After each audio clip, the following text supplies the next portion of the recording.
for them just because he has been so effective. He's a guy that is hard for Alma to match up against because he's got the height of a big guy at 6'6", but he will play plenty out on the perimeter as well, shooting 37% from three-point range, averaging a little over 4.5 rebounds and 2 assists. So they can really move it around. They also have something that Alma doesn't have anymore in terms of a really true distributing point guard in Noah Wiswary out of Unity Christian. Comes in second in the league in assists at over 4 per game. Back in the day, Alma had Ryan Stevens in that role. He had 10 assists to go with those 27 points I was telling you about in his final game against Olivet. But Alma doesn't really have that anymore. Cliver leads the way assist-wise at 2.5 per game, but won't play today. So it falls to people like Moore Pierce and then Cole Miskey, who will get the start at point guard today. He's got 5 assists combined over those last 2 starts, but they really could use to see somebody have a 6 or 7 assist game. Yeah, Miskey has run the point well since taking over the starting role. But again, he's just a freshman, just kind of learning the ropes of the college basketball arena. And, you know, it'll pay dividends down the road, certainly for the Scots, getting Miskey this action. And he's looked very under control with the basketball when he has been out there. He's a kind of a steadying force for the Scots, but still going to need more in the assist category. You're absolutely correct. Sure. The other person that you mentioned earlier that we should talk about is the surge from Xavier Bargesser. That what he's done with 13.3 points per game over his last 3 really has been crucial.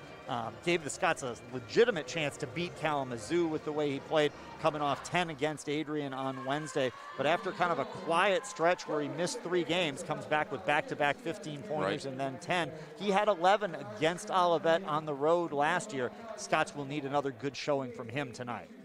Yep, I would agree with that. You know, Scots just need to stay in this thing. They need to take it to the 4th quarter, have a chance to win. I think that's all there is to it. They're going to need another good performance out of Moore Pierce. They're going to need the offense from Bargesser that they've been getting. And, you know, maybe something from somewhere unexpected as well. You never know. And just as you said about staying in the game, they need a second half like they played against Bluffton in their win. That was a game that was close in the first half, and then Alma was the better team in the second half, and they haven't really been able to duplicate that. They've been able to duplicate those even first halves, but then they've kind of fallen off after the break, and if they can go the other direction, that's how they're going to start getting wins. I would agree with that, definitely. Alma's women have already gotten a win here earlier. If you weren't with us, 71-37 over Olivet. Nice pickup there for Sammy Stormont's crew to get back in the W column after taking on Hope in their 58. Is it 58 now game win streak? Something in the high 50s. 57, I think. Okay, might be 58 by now, depending upon what time they play today. No, they play at 3. They've got Albion. Okay, so regardless, an awfully tough matchup there. So the Scots bounce back from that one with a nice win today. We're going to pause now for the national anthem. We'll be back with Alma and Olivet right after this.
.20 on the clock and starting lineups being introduced. Alma against Olivet, afternoon MIAA basketball here on 104.9 WQBX starters for the Scots. Brandon Whiteside gets the look, as he has basically all season long, averaging 7.3 per game. Cole Miskey, as Jeff told you, steps in at the point guard spot. A 5'10 freshman out of Corunna has picked up 5 assists over his last 2 games after moving into the starting lineup. Gabe Bordeaux, a 6'2 sophomore, averaging just over a 1.5 per game, but 2.6 rebounds and some other contributions along the way. Xavier Bargesser is the one who we talked about, the recent surge. 13.3 per game over his last 3. And then big Brandon Rake, averaging nearly 12 a game, 60% field goal shooter on the year and leading the MIAA in offensive rebounds. He will have a stern task against the rebounders from Olivet. Looking at those Olivet starters, Derek Johnson out of Avondale High School and a transfer from St. Clair Community College. He comes in with a 13.5 point per game average. Eddie Thigpen, who has been a Scots menace over the past couple of seasons with 33 2 years ago, 24 last year. He gets the start. Noah Wiswary runs the point, a 6'2 junior, state champ from Unity Christian. Kevin Ali, a senior transfer from Aquinas, who has been a huge contributor to this Olivet unit at just under 12 points per game. He shoots over 50% from the floor. And then Dane Voss out of Port Huron Northern, another 6'5 big, scored 12 points 4 different times this year, averages just under 8 per game. We've heard from Coach Hargraves that his team has played zone a lot of the year, right, and because they've had the size to be able to rebound out of that zone, but without Hollis today, they may have to change that up a little bit, so we'll keep an eye on that. Rake gets ready to tip it up against Ali, wins that tip backwards into the hands of Bargesser, and we are underway. Miskey for Alma, over to Bargesser, and now Bordeaux. Rake flashes out to the top of the key, puts it on the floor. Now to Whiteside, bounce pass right. Bargesser tries to take it off the dribble, gets to the baseline, crosses over into the lane. Follow-away jumper, no. Comes up short on that, but Bordeaux a nice offensive rebound. Kicks it back out. Bargesser will try a 3. Got it. That's where Bargesser specializes, right there when he can square up the triple. Shooting 50% from three-point range on the season, and he gives Alma the early lead. Ali over on the left wing, matches up against Rake. Over to Thigpen up top. Eddie, a couple dribbles, pushes it over to Wiswary, drives right side baseline and wipes out like he was on the ice. That'll be a travel, and somebody might want to get him off. Well, that'll come in here in just a moment. Right behind the play, you are correct. Get that one cleaned up as Miskey brings it up the floor for the Scots, who lead it 3-0. Right side to Bordeaux.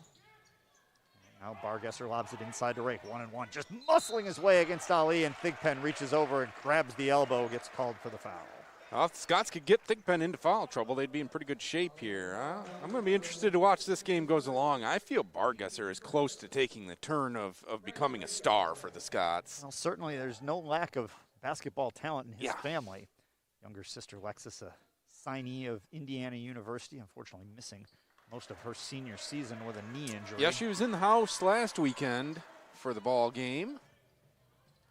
Rake no good on the first of 2 free throws from the line. That, of course, has been Brandon's struggle this year. Second free throw up and right in the middle. 4 early points for the Scots, 3 from Bargesser, 1 from Rake, and it's a 4-0 lead. Good start. Coach Ryan Clark hollering in a seated position on the bench. Sam Hargraves way out in front of the scorer's table, and a 3-point hit from Thigpen, and he's up and running. Did not take long, and he gets Olivet back within 1.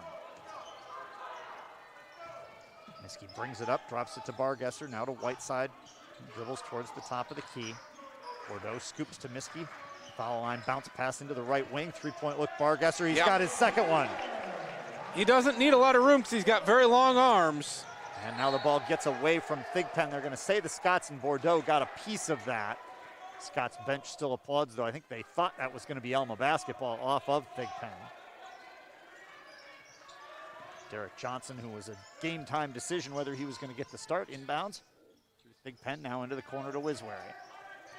Wiswary looks inside, spins towards the baseline, drops it back out. Ali long 2-point try, no good. Over the top comes Voss, but the rebound tapped out of bounds and last touched by Voss. I love the play by Voss to get himself some position, though. Kind of a little swim move almost. Alma with the 7-3 lead, 18 minutes to play in the first half. Whiteside leads it up for Bordeaux. Picks up his dribble, trapped along the sideline, finds a bounce pass outlet to Bargesser, drives baseline and runs into Voss, but he hit the side or the baseline first And this ball is out of bounds to Olivet. Man, we're only 2 minutes into this game. Jeff, feels like a lot has happened in it does. 2 minutes and You're 1 right.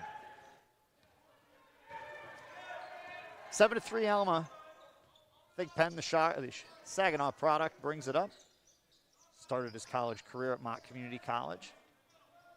Bounce pass down low to Ali against Rake. Takes Rake off the dribble, turns for a fall-away jumper. That's halfway down, but spins out. Rebound spiked away by Bargesser and grabbed by Miskey. Miskey gets it up to Whiteside. Inside to Rake. Bodies up Ali. Spins it 2 full rotations before it goes down 720 degrees for 2 points. Rake just so strong down there now as a senior.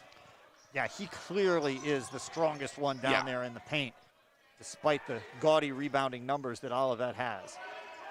Thigpen in the high post on the left side. Puts it on the floor against Bordeaux. Turns to his left and gets a favorable roll off the back iron. Eddie Thigpen's got all 5 for Olivet. It's 9-5. Looked like pretty good defense from Bordeaux there. I think if you force Thigpen into that shot, you just say, hey, if it goes in, it goes in. Sure. What can you do? Bordeaux for Alma with the 4-point early lead. Bounce pass inside to Rake at the second hash mark. Now to Bordeaux, drives down, tucks the ball in his shoulder, double teamed and swallowed up, but the ball slides onto the baseline where Thigpen is already standing out of bounds. So Alma will get this back. Well out of bounds. That's true. That is an accurate statement. Get it into Rake, who Olivet lost track of. He misses the lefty baby, but Bargesser right there to clean it up. It's 8 early ones for Bargesser, and Sam Hargraves wants a timeout. We'll pause. 11-5 Alma.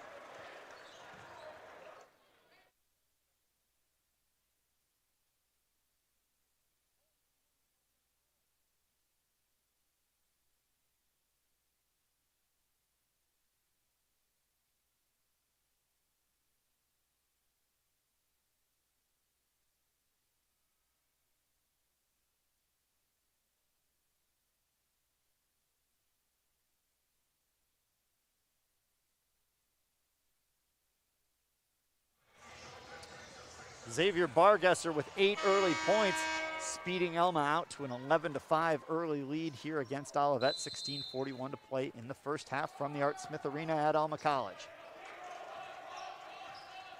Eddie Thigpen walks it up for the Comets. Crossover dribble.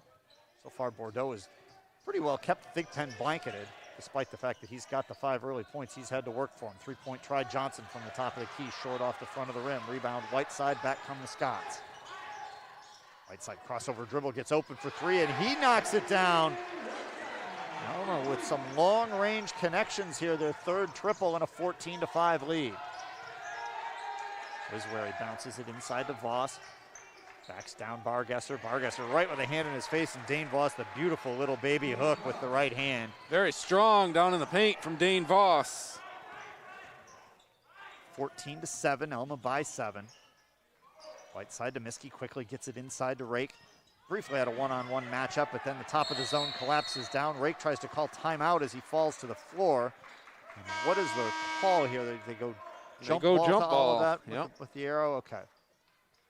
Rake was trying to claim he still had possession and got a timeout, but you see that as soon as they got that post entry to Rake, the whole zone just collapsed right down on him, as you would expect.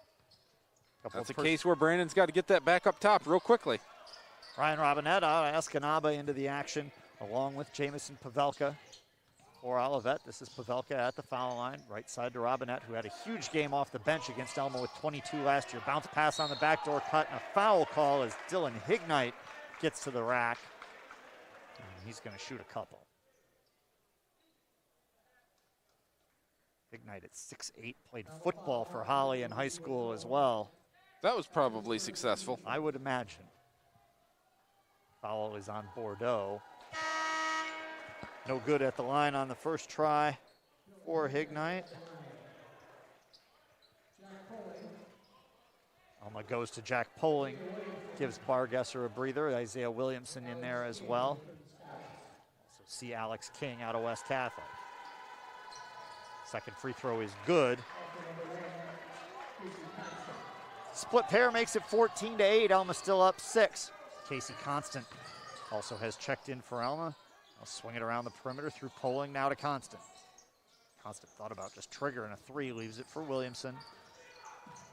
Williamson drives to the right side, ball gets away from him, and Hignite runs it down. Alma with the turnover, and Olivet runs the floor. Over onto the left side, down low to Voss. And they lob it up. Hignite has it go past him, and Whiteside runs it down, tries to save it, but toe drags on the baseline. Olivet gets another crack at this. Also see Ryan Bart into the game for Olivet. He was one of the players in that marathon for the starters against Adrian.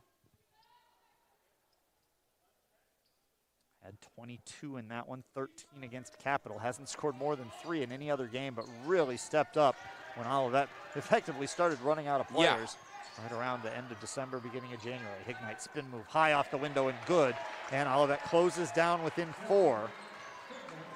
As Alma's gone a little cold here at the 14-point mark. It's a 5-0 Olivet run. 14:40 to play in the first half. Pulling up top over to King. A little shoulder fake, gives it to Constant, now right to Williamson. Williamson inside Poling, working against Hignite. The 6'9" Poling with a hook shot that spins out. Rebound Voss, and Olivet heads the other way. Down by 4, Robinette. Couple between the legs, dribbles, accelerates right side. Tough angle shot and good with the left hand. Mid-range jumper from Robinette, that was a beauty. That is the Ryan Robinette from the Upper Peninsula, not the player of the same name who graduated from Bullock Creek High School around here. And he's got 2, and he's got Olivet within 2. King, nice off the dribble take, but then ran out of room underneath the basket. And we've got an Olivet foul. Yeah, it's going to go on Robinette. That's a tough one. I think so, too. That looked to me like he had a hand right on the ball, but Landon Moore-Pierce checks in. He had started the Scots' last 7 games, comes off the bench today, averaging just under 7 a game and a couple assists. Alma by 2, 14-12. 13:57 and a miscommunication, but ball safely into the backcourt where King can run it down. Williamson to Constant with 8 on the shot clock. Over to Williamson, 3-point try. Planks off the back iron out long. Rebounded there by Bart, who gives it to Robinette. Robinette just outside the foul line. Down low to Hignite. Fires it right. Bart for 3, way short on that. Hignite's got to recognize that he's got a huge mismatch there. He had King on him, was towering over him, had position. Just needed to go with a little right-handed hook shot and would have had a good look. King 6'5", but Hignite 6'8". Sometimes you need to be a little selfish. And Hignite, a very lanky 6'8". You're right about that height advantage. Constant drives in, runs out of room to kick it out to anybody. And it's eventually stolen away after a brief loose ball. Robinette back for the comments. Who could tie it up or take the lead? Down low, looking for Voss, and punched away by King out of bounds. Alma goes back to Rake. Miskey returns as well. So Ryan Clark able to get a fairly significant rest for Brandon Rake here in the first half. Needs to get Bargesser back in there. Scots are cold without him. Big Pen for Olivet. Pair of number 2s against each other as Eddie drives in against King, tries to clear out some space with his arms and eventually gets around and lays it up and in. Persistence pays off, and it's 7 for Thigpen. Comets on a big run here. 9-0 run for Olivet to tie the game at 14. Miskey for Elman, now to Williamson. Wants a 3, short on that one. And the rebound grabbed by Wiswary, who's returned long outlet, and Hignite lays it up and in, and Olivet leads. 16-14 Olivet. There comes Bargesser to return, or Pierce tried to get it through traffic, goes off a foot, stolen away, and a behind-the-back pass, but just a little too fancy for Big Pen, out of the reach of Ali and out of bounds. That would have really been something had he gotten that one through. And it didn't look to me like it was that far off. I think it I don't think it was too far off. I think Ali just wasn't ready for it, which would be understandable based on where it appeared Thigpen was going. Yes. We'll see if they can take advantage of the turnover and knock this thing back up. 16-14 Olivet. 12 minutes to go in the first half. King bounce pass right side along the baseline. Rake back out wide open. Bargesser quick trigger 3, short on that one. clips the front of the rim, but King gets the rebound. Cutting rake, get a finish a little too much. Rebounded by Ali. And now Wiswery turns up the accelerator. All the way to the foul line, kicks it out. The big man Ali for three, a little long on that one. That one was dead off the back iron. Yeah, that was right. Didn't go anywhere. No bounce at all. Alma races the other way. Try to get it to rake inside, tipped away. Wiswery back to our left. Whoa! Spinning down the lane, the old whirling dervish. And the layup good. Once a year you bring out the old whirling dervish, and that was the perfect time. You never know when you're going to get another chance, so you got to do it. Olivet by 4. 6 turnovers here by the Scots, most of them recently. Yeah, after a very clean first 5 minutes or so, now an Olivet foul off the dribble. That second group Sam Hargraves brought in really changed the tempo of this game. He's got the starters back now, but it was really his second group that was able to change just the shape of how this game was going. It was all Scots when the starters were out there for both teams initially. Moore, Pierce, Bargesser, Rake, Bordeaux, and Miskey, the 5 for Alma, down 18-14 after the Robinette foul. Down to Rake, one-on-one against Ali. Robinette closes down, steals the ball away before Rake sees him. Back comes Johnson, outlet Thigpen.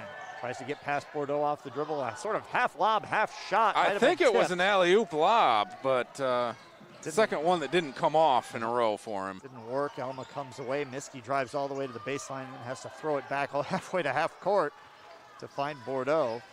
Now Gabe going to try to take it off the dribble, and he gets there with the left hand with a finger roll. Kind of lulled the Comets to sleep there and then stepped right past. Alma finally gets off 14 points, back within 2 at 18-16. Johnson out to Robinette, lefty three-point try, and he hits it. Robinette had 22 off the bench against Alma last year. His career high is that 22. He's got 5 here in the first half, and that is Olivet's lead. Bargesser circling down the floor, comes up short on a scoop shot, thought he got fouled. Olivet gets it up, Wiswery spins, oh my word, he just disappeared behind Miskey and turns it into a layup, and Lyon Park wants a timeout. 23-16 Olivet. We'll pause, be back after this.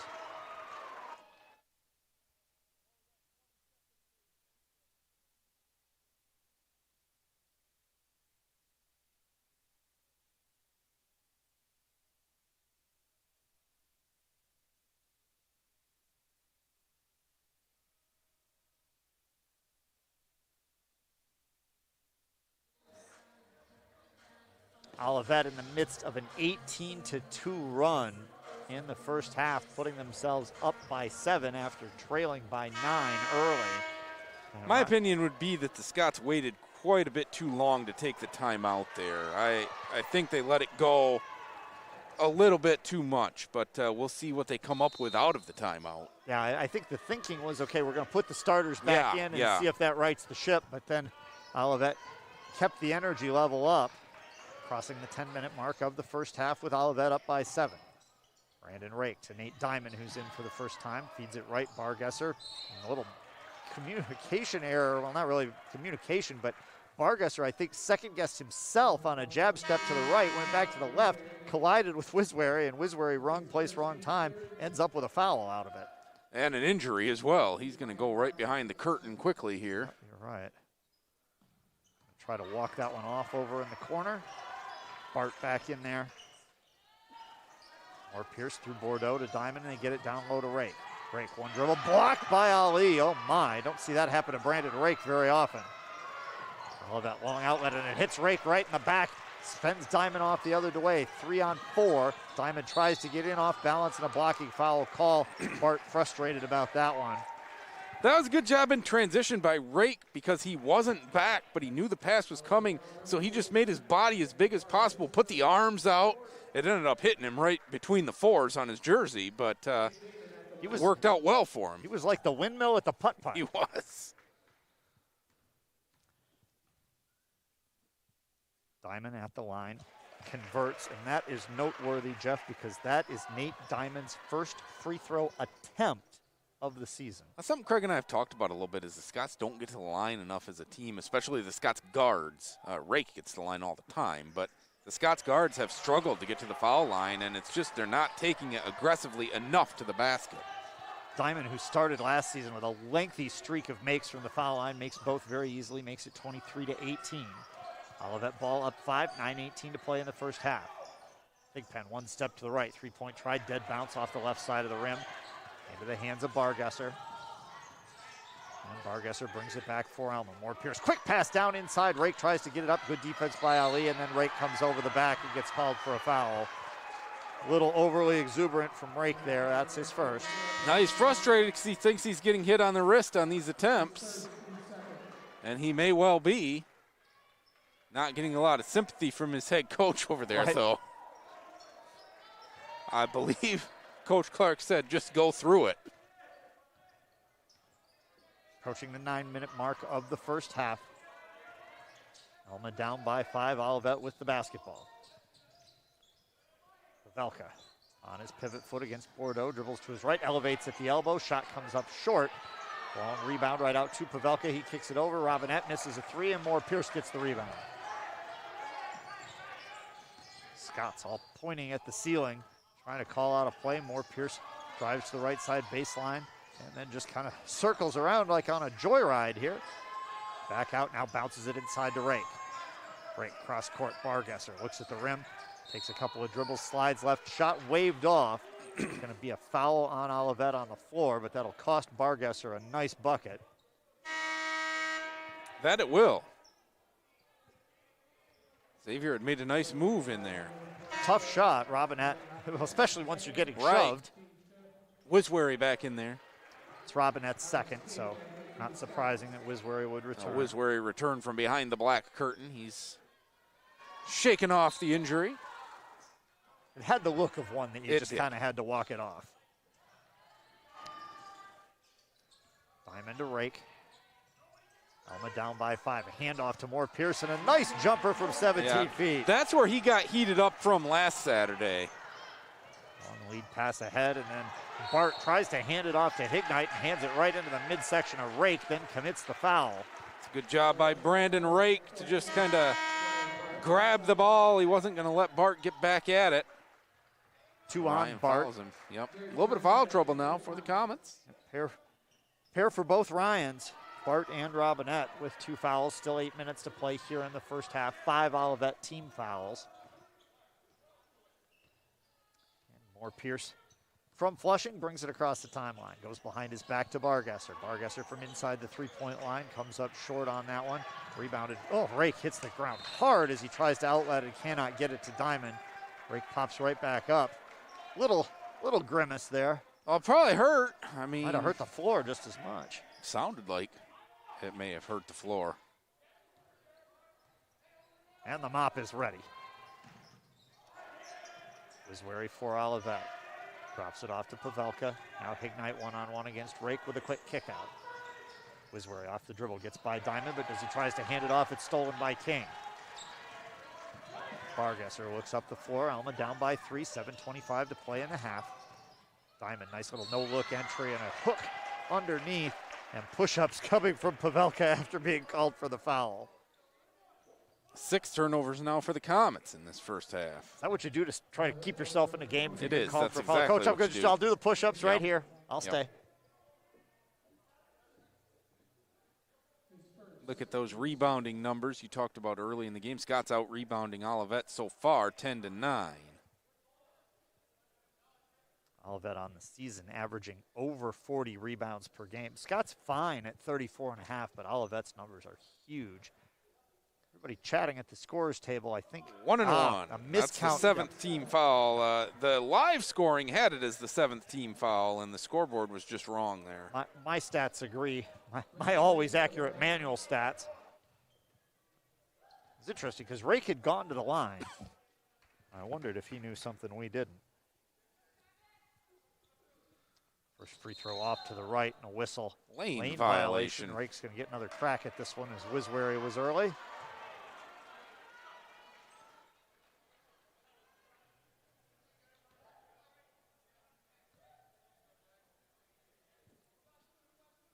Rake on the season coming in 31 of 78, so now 32 of 80, now 33 of 81 as he makes it on the mulligan. That one was pretty. Rotation was nice, good arc on it. he just he can't do it the same every time like some of these guys do. Second from Rake He right did in the there, middle so. as well. Yep, that was an instant replay. So 3 for 4 at the line for Rake. He'll sit back down as Poling returns. And Alma gets themselves back within one. They're in their midst of their own little 6-0 mini run. It's been a game of runs for sure so far. Yep, Alma 14-5 early, then out to 23-16 Olivet, now 23-22. Olivet with the ball. Derek Johnson has returned. He dribbles with it. North Pierce with a hand in his face, alters the shot, and it goes out of bounds. That's a poor possession, and Sam Hargraves, you can see the look on his face as he just turns away. He understands that was a poor possession for the Comets there. He's going to go explain it to someone else. Yes, he is. Or Pierce signals a thumbs down play call as he crosses the timeline. Alma down by 1, a chance to retake the lead here. More Pierce dribbles to his right. Pardon me, that's his left. He gets all the way to the rack, uses the right hand there, though, and lays it up and in. Nobody cut off That Landon Moore Pierce. Would be considered a poor defensive possession now by the Comets as well. Wiswary against Diamond, through Voss, and over to Johnson. Johnson thinking about an off-balance 3, finds Ali instead down on the left side. Ali backs it out to Wiswary, 6:30 to play in the half. Wiswary spins to his left through some traffic. Spinning, looking for a backdoor cut. Nobody goes, so he's just going to throw it up with 6 on the shot clock. No good. Offensive rebound, Voss, and he's double-teamed and fouled. We'll see if they get Poling or King here. Pick one. Could be either. And it's going to be King. 2 at the line coming for Dane Voss, 11 for 25 from the stripe on the season. As we said, neither of these teams collectively terrific foul shooting teams. Alma just under 60%, Olivet 62%. You want to be more around the 70 to 72% range, so. Voss gets the first.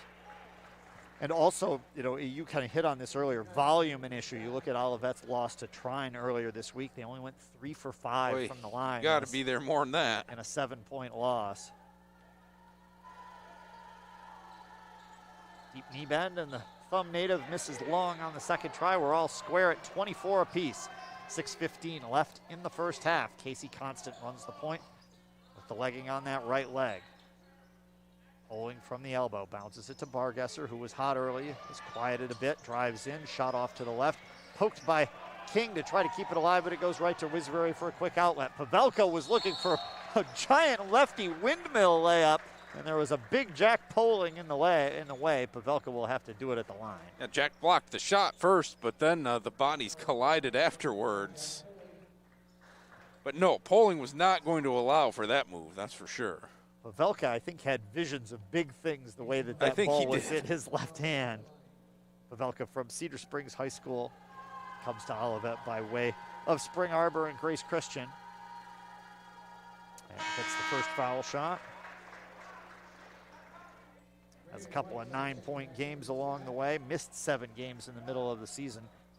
Got the start against Trine earlier this week, but didn't get a lot of minutes. Looked like there may have been some foul trouble there. Second one also good, so he puts Olivet back on top by 2, 26-24. As we cross under 6 minutes to play in the half. Little full court pressure this time. Whiteside, who's returned for Alma, breaks it with a long bounce pass. A pass rifled down low, and then Poling has it blocked from behind by Voss. Wisbury races the other direction, hands it out to Thigpen. He'll surge in, off balance, try, and what a roll for Thigpen. Thigpen had grand visions on that one as well. Did. He's also had some great English on the basketball twice tonight, getting favorable rolls to get him to fall. He's got 9. Olivet by 4, 28-24. Bounce pass, right side, low post, and King blocked away from behind, and that's the second block from behind by Voss, both of which had a little bit of contact, but no whistles. I thought Wisbury was going to be called for a foul there from the front. Yeah, I think you're right. That's where the contact was. It was pretty clean from Voss now that I think through it. You're correct. Constant lobs it into Rake. Right back to Constant for a corner 3-point try. Oh, man, spun out at the last minute. And another Olivet rebound. Olivet doing some good work on the glass the past couple of minutes of this one, pushing them back out to a 4-point lead. Thigpen against Whiteside. Leans with that left hip and backs down. Back out to Ali. Under 5 minutes now in the half. Pavelka bounces it into Ali. One-on-one against Rake. Tries to spin to his left. Gets it back out. King 4 needs on the to shot step clock. out. Big Pen will take a deep 3, way off on that one. Did not get the rim. It's a shot clock violation. Impressive effort by Voss to underhand a shot up after that, knowing that the clock had run out. Not quick enough, though. No. And Alma gets it. Comets by 4, tipped out of bounds by Pavelka as Alma tries to bring it up the floor.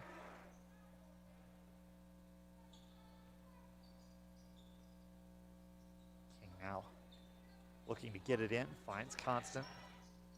Dribbles to his left for the East Grand Rapids native. Inside to Rake. Ali's done pretty good work against Rake, forces a kick out, but King is wide open for 3, off to the right. Voss the rebound. Scots will take that look all day, though. This is where he accelerates down the lane. Constant falls. He drops it to Ali instead. Ali surges in, and it's blocked by Rake, but right into the hands of Thigpen for the putback, and Eddie's into double figures. Right place, right time there for Thigpen. A beautiful play by Rake. Just sometimes you don't know where the ball's going to go off that block. Constant in the lane, in trouble. Goes through the legs of Rake. Oh my gracious, I've never seen that before. Gets the ball out of there. Everybody gets out of the lane to avoid the 3-second violation. Shot clock at 8, down low. Rake tipped away by Ali and punched over in the direction of Thigpen. He's back 1-on-2 into Constant, and something happened there. They're going to call a block with Constant in full retreat.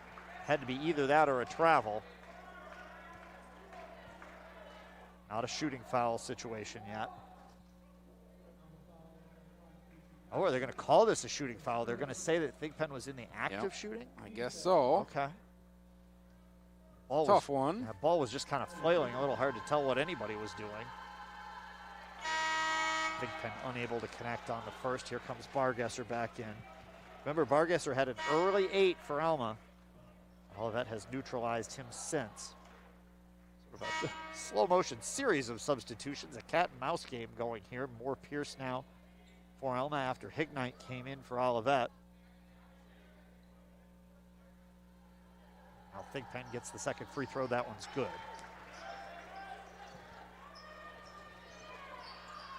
3.5 minutes to go first half here. Olivet back to a 7-point advantage.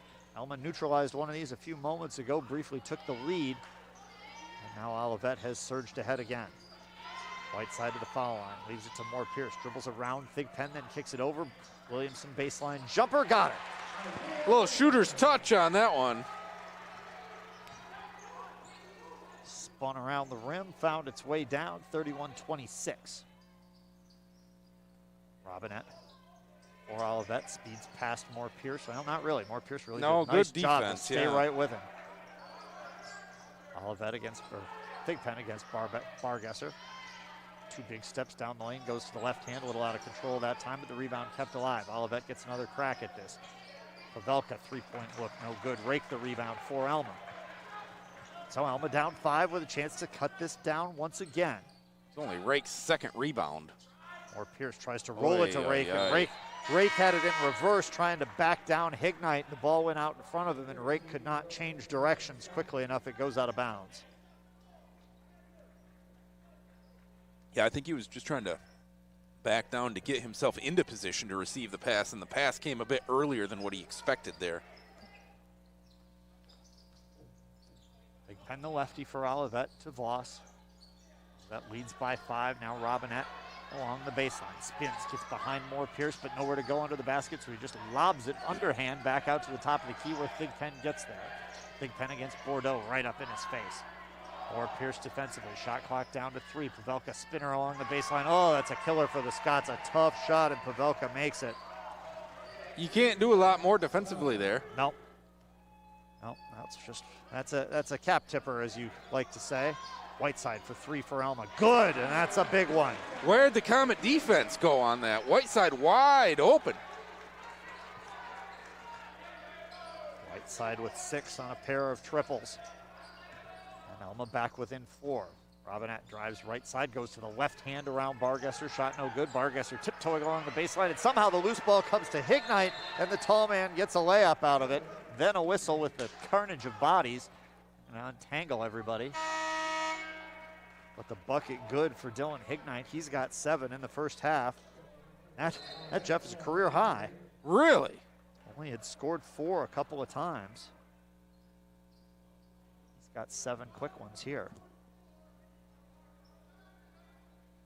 Discussion among the officials here.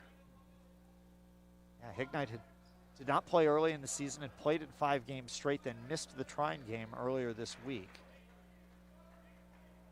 Trine is Alma's next opponent, coming up on Wednesday on the road. Olivet sets up full court pressure. 1.5 minutes to go in the first half. Olivet by 6, 35-29.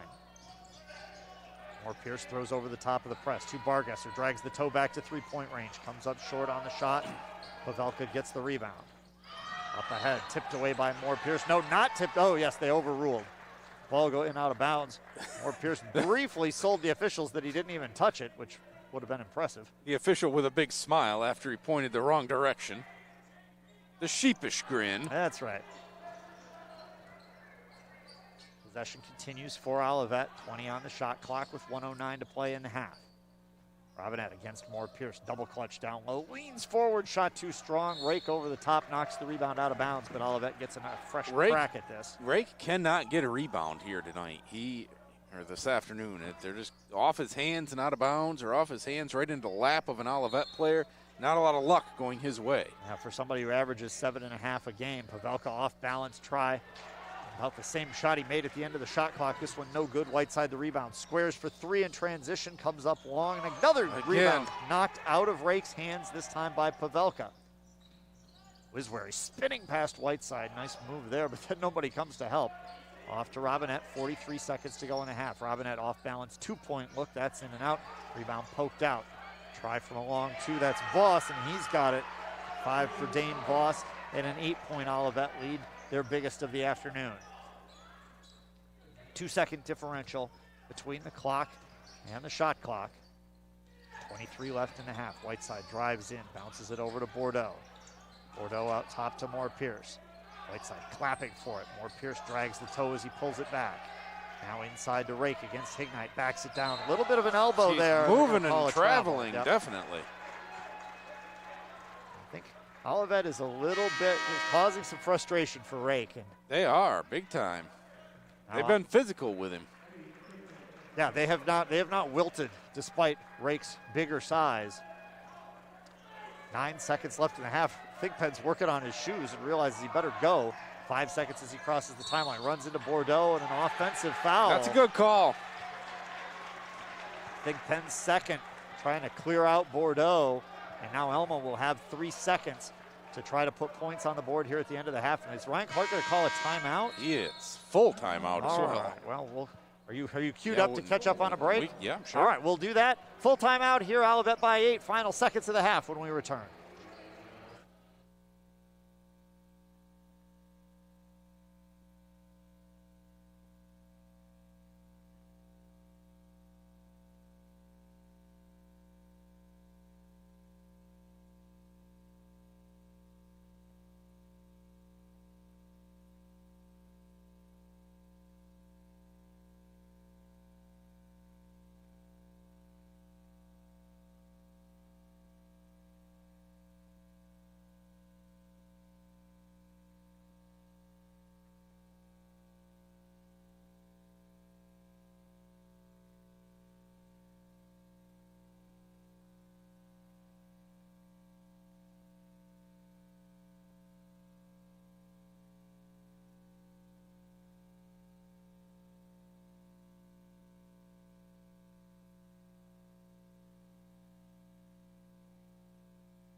Kind of a fascinating timeout, Jeff. Since Brandon Rake is not in the game out of the timeout, Ryan Stevens took him aside and was doing some specific technique coaching. Yes, Brandon was not a part of that huddle. He was getting one-on-one from Ryan Stevens all the way. 3 seconds to go. They get it into Moore Pierce. He comes across half court, double clutches, takes a 3. Didn't even get the shot off. Didn't get it off. Had a hand right in his face from Pavelka. No good anyway, so it doesn't matter. The lead at the half is 8 for Olivet, 37-29. We'll pause, come back with a Pizza One halftime report. Live from the Art Smith Arena, Olivet with the advantage. We'll be back in a few.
37-29 Olivet here live at Alma College. An 8-point lead for Sam Hargraves as he returns to his former stomping grounds. And really a back and forth first half. Jeff, Alma led this game 14-5 as Xavier Bargesser was gangbusters out of the gate.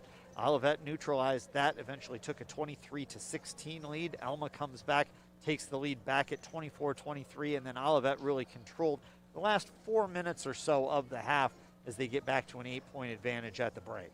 Yeah, do you remember when we talked about rebounding and Alma was leading the rebounding battle, I believe 12-11? Uh-huh. The final rebounding numbers in that second half, or in that first half, 21 rebounds Olivet, 13 rebounds Alma. That means that there was a substantial disparity down the stretch in that half. Correct. If your numbers are right, that's what, 10-2 yeah. in that final that's stretch. significant. Yeah, I mean, that's very significant. 2, yeah. So, yeah, hard to win the game when you're on one and dones, and that'll show up in the shooting numbers, I'm sure. And, yeah, five more attempts for Albion. 33 tries from the floor. They're 15 of 33. Alma 10 of 28. And that, it adds up. Alma also with 11 first-half turnovers, which is a lot. Alma averaging about 15 and a half a game. But when you spend 11 of them in the first half, and I thought Olivet did a nice job of just taking Alma out of that early rhythm. They did, some certainly. Frustration on the Scots and really did a good job of neutralizing Brandon Rake. Rake's coming off 24 points against Adrian, a young man with a couple of double-doubles this season. He's been over 10 points in his last 3 games, held to 5 there in the first half, but just, got 3 of those at the foul line, never had a lot of good chances, and didn't have the rebounding numbers that you're used to from Rake with just 2. Yeah, I mean, he was frustrated for sure. They were very physical with him down low, forced a number of turnovers, forced him to travel with it a couple times. Really tough half for Rake. If he comes out and has a strong second half, Scott's going to be right back in this ball game. The one good thing for Alma from Rake's standpoint, just the 1 foul. No one with more than 1 foul for the Scots. Olivet does have a few foul issues with Thigpen, Robinette, and Ryan Bart, all with 2. Thigpen, another effective half against the Scots, shoots 5 of 8 from the floor, makes a 3, picks up a rebound along the way en route to 12 points to lead the way. And then I think the big story, Jeff, is what Dylan Hignite did off the bench. Young man who, according to my look at the stats, at least had a career high of 4 coming into today. Well, at least a season high, and puts up 7 in the first half on 3 of 3 shooting. Yeah, I mean, that's worked out well for Hignite thus far. And Dane Voss, I thought, was fantastic on the rebounding, on the glass with 7 of them to lead the way for the Comets. A lot of effort out there from Olivet thus far. That's what staked them to this 8-point lead. It'll be an interesting second half indeed. Well, and, we talked about how Alma and, frankly, Olivet as well, but, the teams could use some assists distributing the basketball. That didn't so much happen. Alma with 3 assists total as a team. Olivet 2. That's not very good from either squad. A lot of creating it yourself. Yeah. This is a DIY game. If you want points, do it yourself. It would seem that way. Well, and some of that is Olivet scoring off those 8 offensive rebounds. Of course. And, you don't have a pass to set things up in those types of situations. Alma's women, winners earlier today, 71-37 against Olivet, and we'll dial up the MIAA scoreboard here for you in just a moment. Let's figure out what else is going on around the league. Kalamazoo with an early lead on the road at Trine in men's basketball. Adrian and Calvin, Albion and Hope both coming up later. And as we said, Alma with the win. Trine has gotten a win in women's basketball, 85-36. And Calvin with a 30-16 lead against Adrian at the half. Hope and Albion, you talked about this one. Albion off to this phenomenal start. Could they be the team to upend the lengthy winning streak from Hope? Hanging in there, 38-33 at the half. Hope undefeated and ranked number 1 in the country, but Albion hanging tough at the top of the MIAA women's standings and giving the Flying Dutch a good test here so far this afternoon. Well, that they are, and that's off 0 points from Dariana Little, too, their star center. 0 for 4 for Albion, so we'll see. I mean, Hope with the lead, but a long way to go. Long ways to go, but got to start somewhere. It'll be Alma basketball here to start the second half, trailing against Olivet 37-29, thanks to Olivet controlling the final 5 minutes or so of the first half after Alma led 24-23. Landon Moore-Pierce gets the second half start. Over to Gabe Bordeaux. Now back to Moore Pierce, down low. Rake going to try to take it against Ali. Kicks it out, wide open three-point look. Bordeaux clips the front of the rim, but an offensive rebound to Bargesser. He hands it off. Moore Pierce drives in, dishes to Rake. A little mishandle on it and allows Ali to get over, but he commits the foul. Rake's going to have to do it at the line. Well, Brandon's been fine there so far. With 3 of 4. Interesting to see Moore Pierce in the starting lineup for the second half in place of Miskey. Moore Pierce had started 7 straight games coming into today. And Rake hits the first, and great to see Brandon finding some comfort at the line. Came into this game under 40% on the season, and really, providing opponents a recipe to defend him, to be as physical as possible. And now 5 of 6 for 7 points. Rake's free throws get Alma within 6 at 37-31. Derek Johnson for Olivet. Oh, might have traveled with it. Whiteside sure thought so as he stopped at the foul line. Handoff Thigpen through a double team. Just wrestles it towards the general direction of the basket. Hits the very top of the backboard and bounces out. Here come the Scots. Rake with a back down. Oh, that's terrible. Foul as Thigpen lands on his back, and they'll call Rake. Flop. I did not see it until after I heard the thud, so I don't know. But Brandon tried to clear out a little space, and Eddie looked like he'd been run over by a bus. If I got run over by Brandon Rake, I'd feel like I got run over by a bus. I'm not going to deny that. Wiswary drives baseline for Olivet off the offensive foul. Just Rake's second. Thigpen against Bordeaux, spins in the lane, elevates, and is fouled. Bordeaux can't believe it, but it looked to me like a pretty good piece of him, yeah. I mean, I've been wrong in the past, but... Well, that one time. In just once. 1994, was it? I believe that was the time. Thigpen just over 60% from the line on the year. First one up and good. That's his 13th point of the game. Yeah, that one looked awfully smooth. We mention this all the time. Eddie with his own YouTube channel. 3,900 subscribers on the HBK Boom channel now. I took a look at that yesterday. Comes up empty-handed on the second foul shot. Alma with the rebound. Lead is 7 for Olivet, 38-31. Moore Pierce directing traffic with one hand, dribbling with the other. Hands it off to Bordeaux. Now right side, Bargesser tries to get around Voss. Elevates for a jumper along the baseline. Tough shot and good. Athletic play by Xavier Bargesser to get into double figures. 4 games in a row over that 10-point table mark, and I've knocked the table over. It's still in one piece, folks. Don't panic. We'll let Jeff fix it. Line drive try from Thigpen doesn't go through. I feel that was a little bit of a force. Maybe a little. Moore Pierce back for Alma. They're within 5, a chance to cut it further. Bargesser tries to spin in, hands it off to Moore Pierce. Olivet switches defensively. Now they'll switch again, and that means Rake gets it down low against Voss, kicks it out. Ali defends, follows through, and where's the foul? There's it's going to be multiple Voss people on the floor. It's Voss against Rake.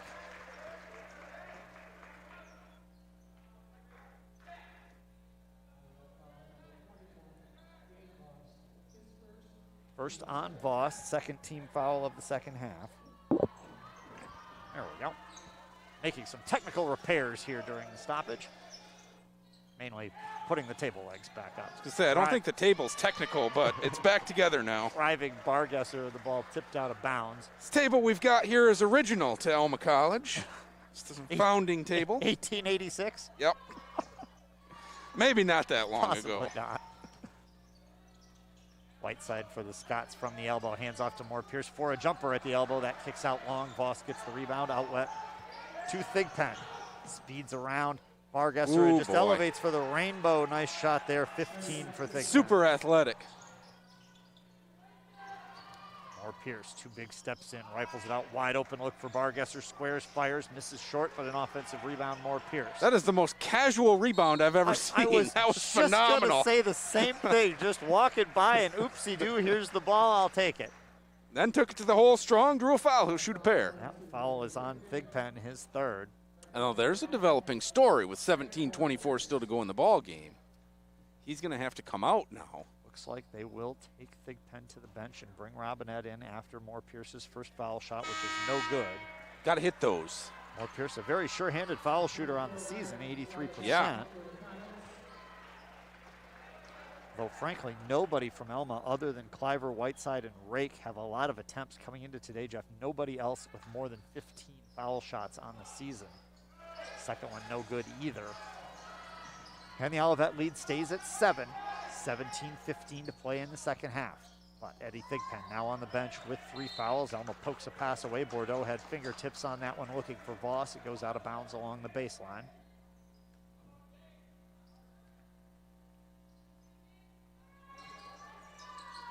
Bounce play to Robinette, inside Voss against Bordeaux, stolen away by Whiteside. 2-on-2 the other way. Will he go the whole way? Yes! Can't get it to fall. Offensive rebound though, put back Rake, and Rake to the line. Good, strong play by Rake. Just 2 boards in that first half. Give him 5 now, though, for the ball game. He'll shoot 2. Rake may be able to wear Olivet down a little bit. Remember, Olivet has 3 of the top 5 rebounders in the league, but only 2 available today. First from Rake, gets the roll. 6 of 7 at the foul line for Brandon Rake. He had 18 attempts at the foul line in the game last week, 8 of 18 only. These teams have learned to be very aggressive against him, but if he can punish them with makes, wow, 7 of 8, it totally changes what you got to do defensively. Yes, it does. Rake. Alma sticks within 5, 40-35. Noah Wiswary looping around to his left all the way to the baseline, and a foul riding side saddle on that one, I guess. Goes against Tight D all the way, didn't call the foul until Wiswary was going to go out of bounds, and then all of a sudden it becomes a foul. Yeah, that would be my curiosity, is what was different at the end right, of that than right. the beginning. Nate Diamond checks in. Quick three-point look comes up short from Johnson. The ball out of bounds. Johnson ended up on the floor looking for a foul call, didn't get it.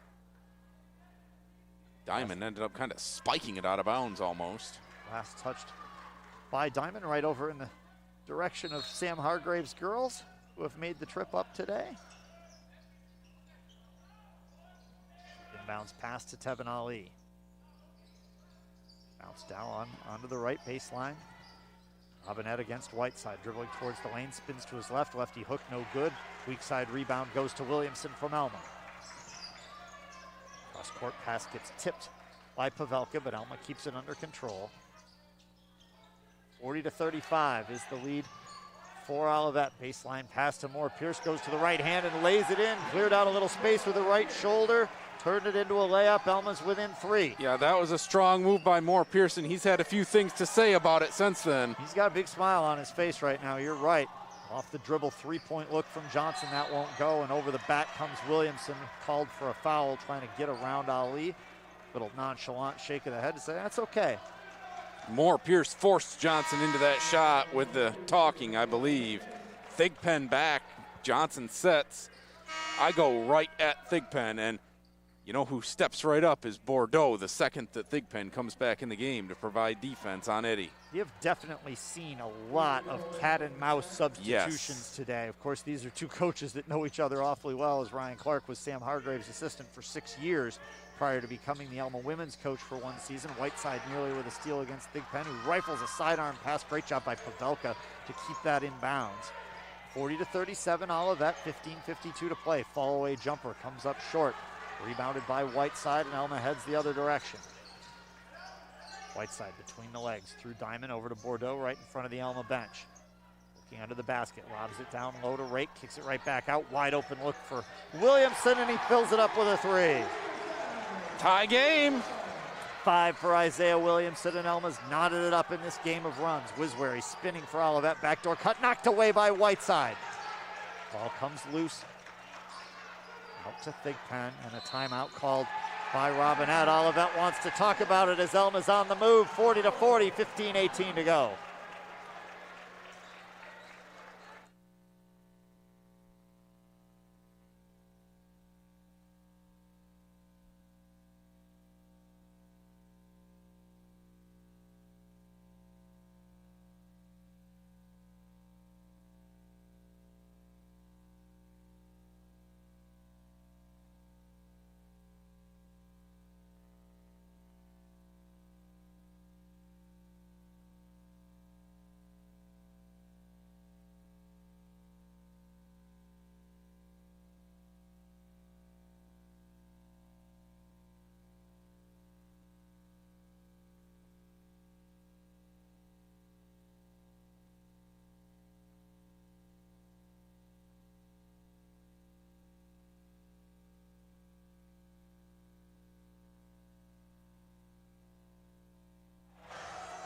The Alma Scots have erased an 8-point halftime deficit back to tie things up at 40 apiece.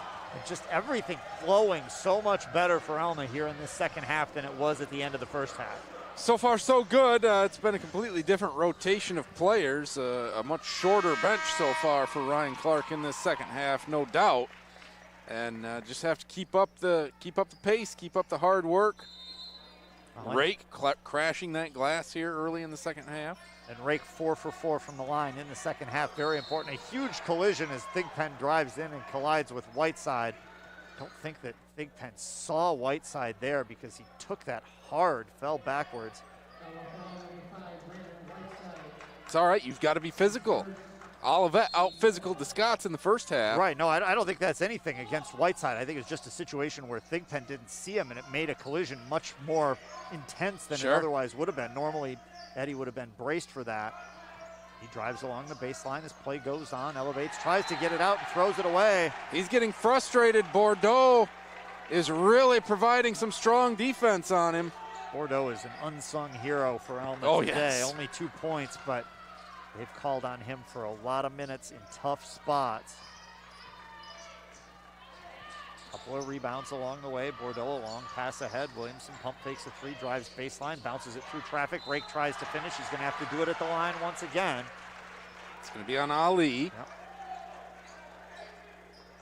Good pass from Williamson to scoop it over to Rake. It's Ali's third.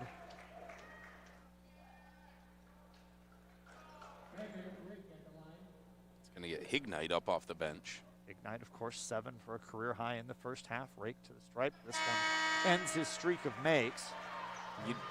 This is important here because it can snowball on him quickly when he misses them.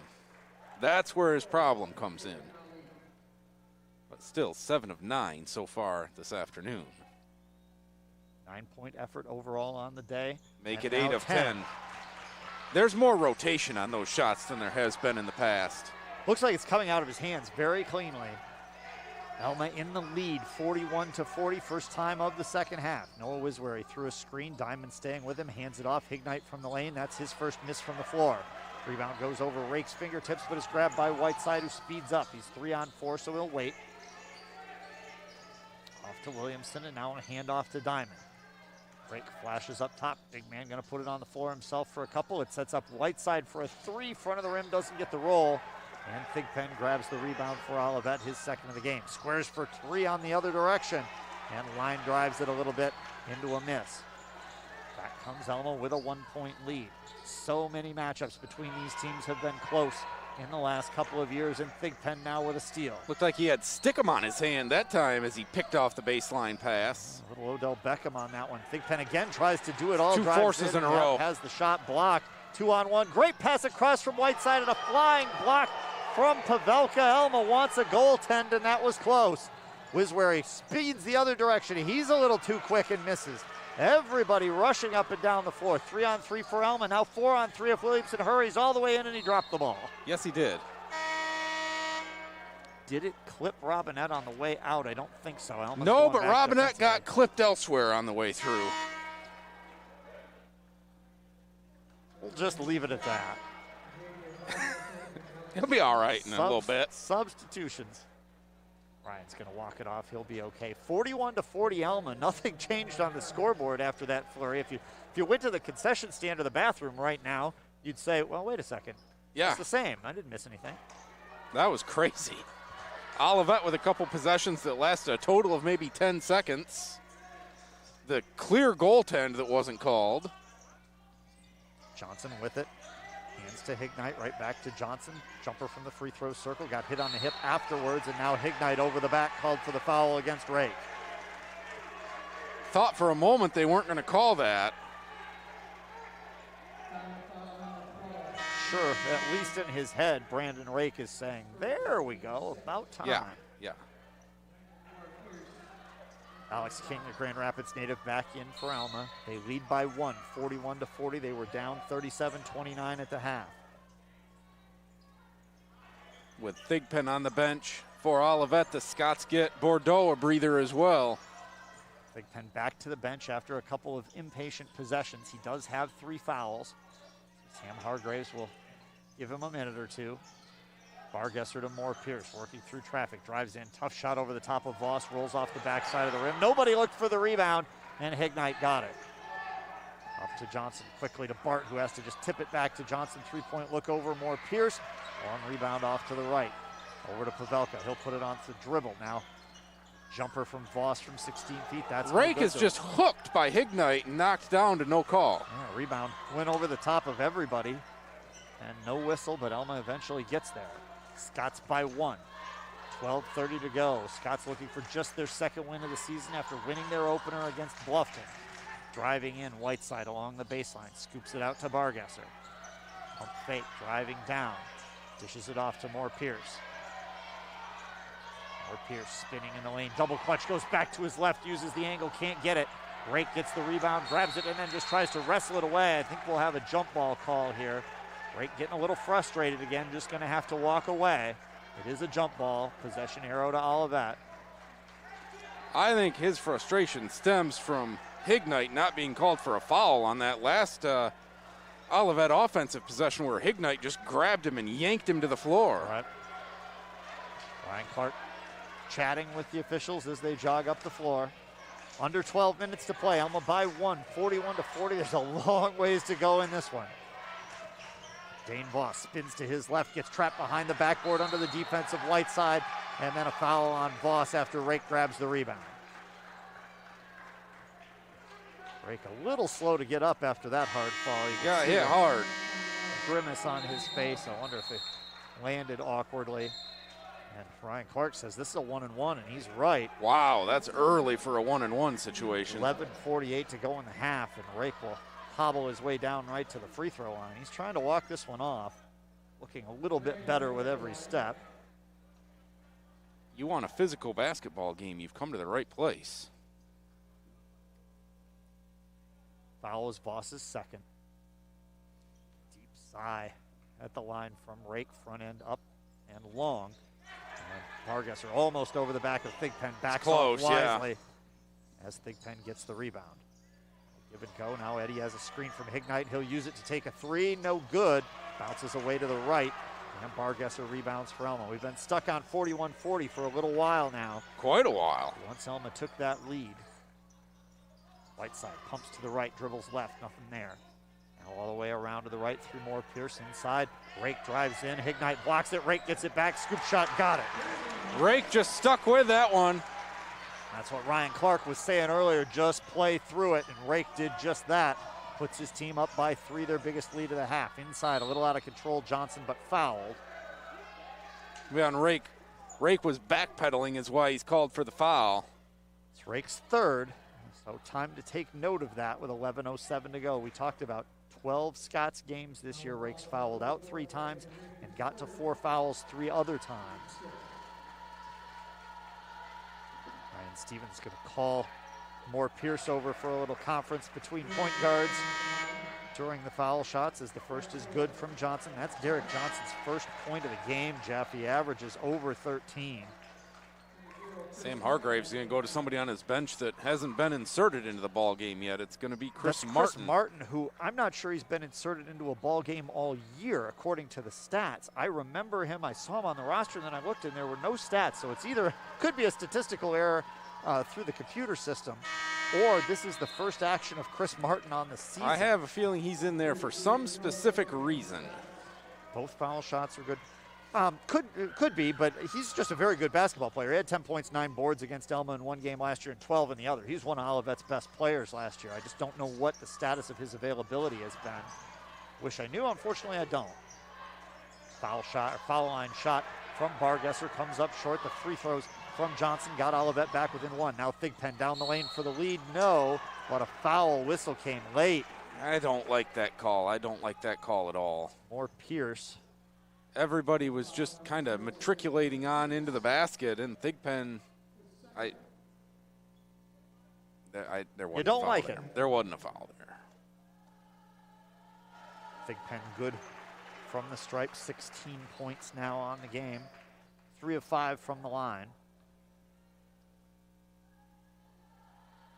Squares fires the second. This one spins around and goes as well.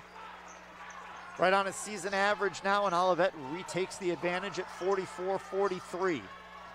This game very much feeling like a last run wins situation. Yeah. As back and forth we've gone in big spurts. Gabe Bordeaux to Moore Pierce inside Poling, who's taken the place of Rake here. Bordeaux drives Bargesser, gets a good look from the corner for three, no.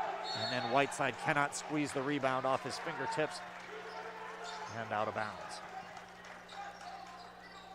This is not unlike the game we called last night on 104.9 between the Alma Panthers and Bridgeport, where there were runs and runs and runs. Very much so, and you felt like if there'd been a couple more minutes in the game, the outcome might have been different. And there's Chris Martin with a turnaround, and I think, judging by the reaction from the bench, that might have been his first bucket of the year.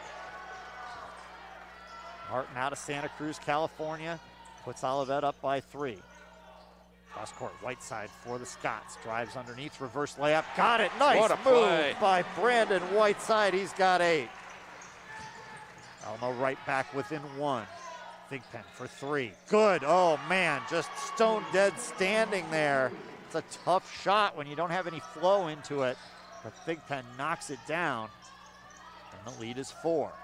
49-45, Poling against Hignite. Spins and fires. That's another tough shot. And Poling from 12 feet. Turning into an anything you can do, I can do better. Oh, and Thigpen tried to take it up another notch with a 24-footer that spun out. Offensive rebound from Wiswere off to Johnson for a jumper in the lane that won't go. Alma gets the stop on the second try. Now over to Moore Pierce, wide open. Extra pass down low, Poling, double clutch, goes to the baby hook and gets it. That'll work. Looked like he took a harder shot than the first choice. I thought so too. But in it goes for Jack Poling. We're tied at 49. What a battle here on a Saturday afternoon. Getting loud in here. Olivet. Yeah, the noise level has definitely gone up. Thigpen, a denial from Bordeaux and a steal, and he's off to the races. One-on-one against Johnson. Bordeaux all the way, layup too strong. Extra try, Poling's got it. You get a timeout. Sam Hargrave says enough of this. 51-49 Alma. We'll be back.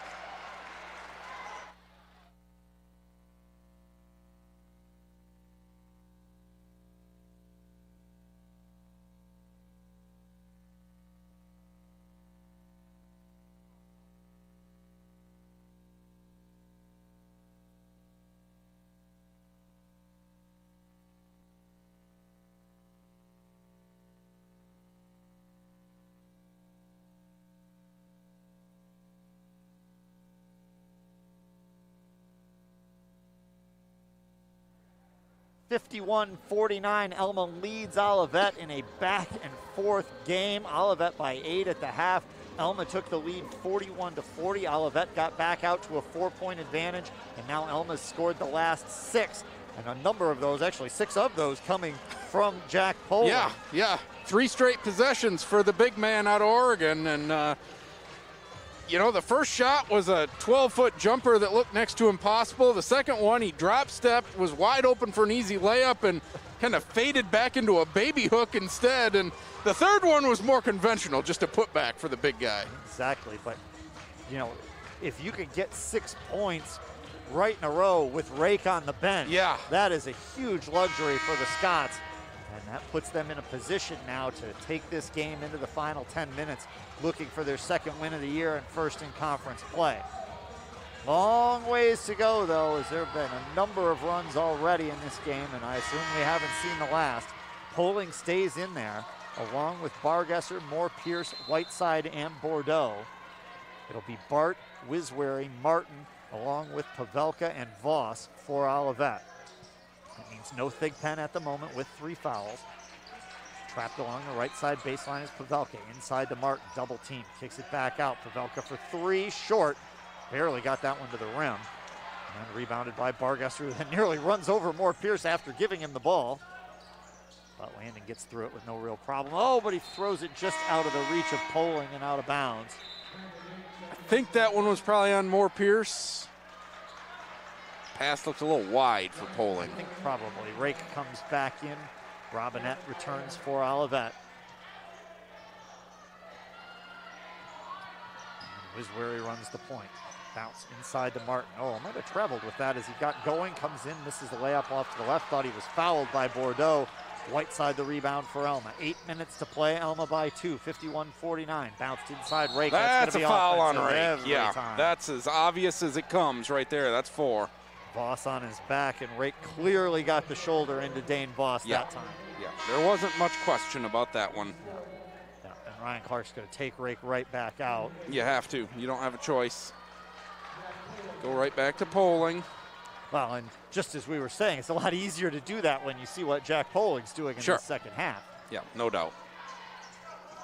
Keep this point of the game in mind, though. Just under 8 minutes to play when Rake picked up number 4. Martin spinning on the pivot foot and lost the pivot foot. Too many Good times. eyes by the official to see that toe come up on the second hash mark as Martin made his second dipsy-do spin. Just lost the toe, and the official was right on it for the traveling call. Well, big possession here for the Scots. They lead by 2, 7:35 to play here at home on a Saturday afternoon. More Pierce from the left elbow. Tough shot, big make. That's his spot right there. 8 for More Pierce. Alma by 4. Wiswary, Jenison native, Unity Christian grad, off to Robinette, now into the corner. Lobbed inside. Martin, nice finish. He's got 4. He's gone to work on that right block every time so far. Now 230-pounder at 6'5". He's a load to deal with.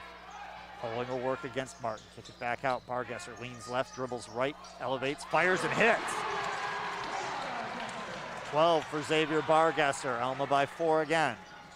Wiswary loses it off the dribble, but it comes right to Martin, who hands back to Wiswary. He'll try a lefty 3 from the corner. Rebound comes right into the hands of Bart, who misses but ends up on his back, and he's going to go to the line. Yeah, on Whiteside.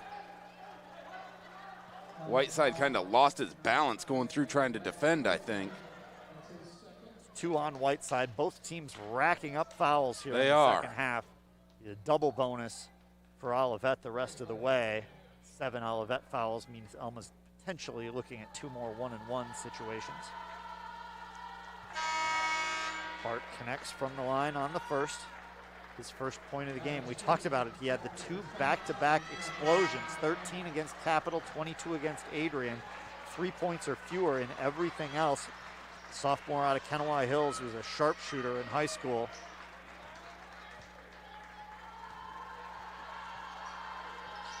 Makes both at the line, came in shooting only 50% from the stripe on limited attempts. Those 2 makes bring Olivet back within 2 at 55-53.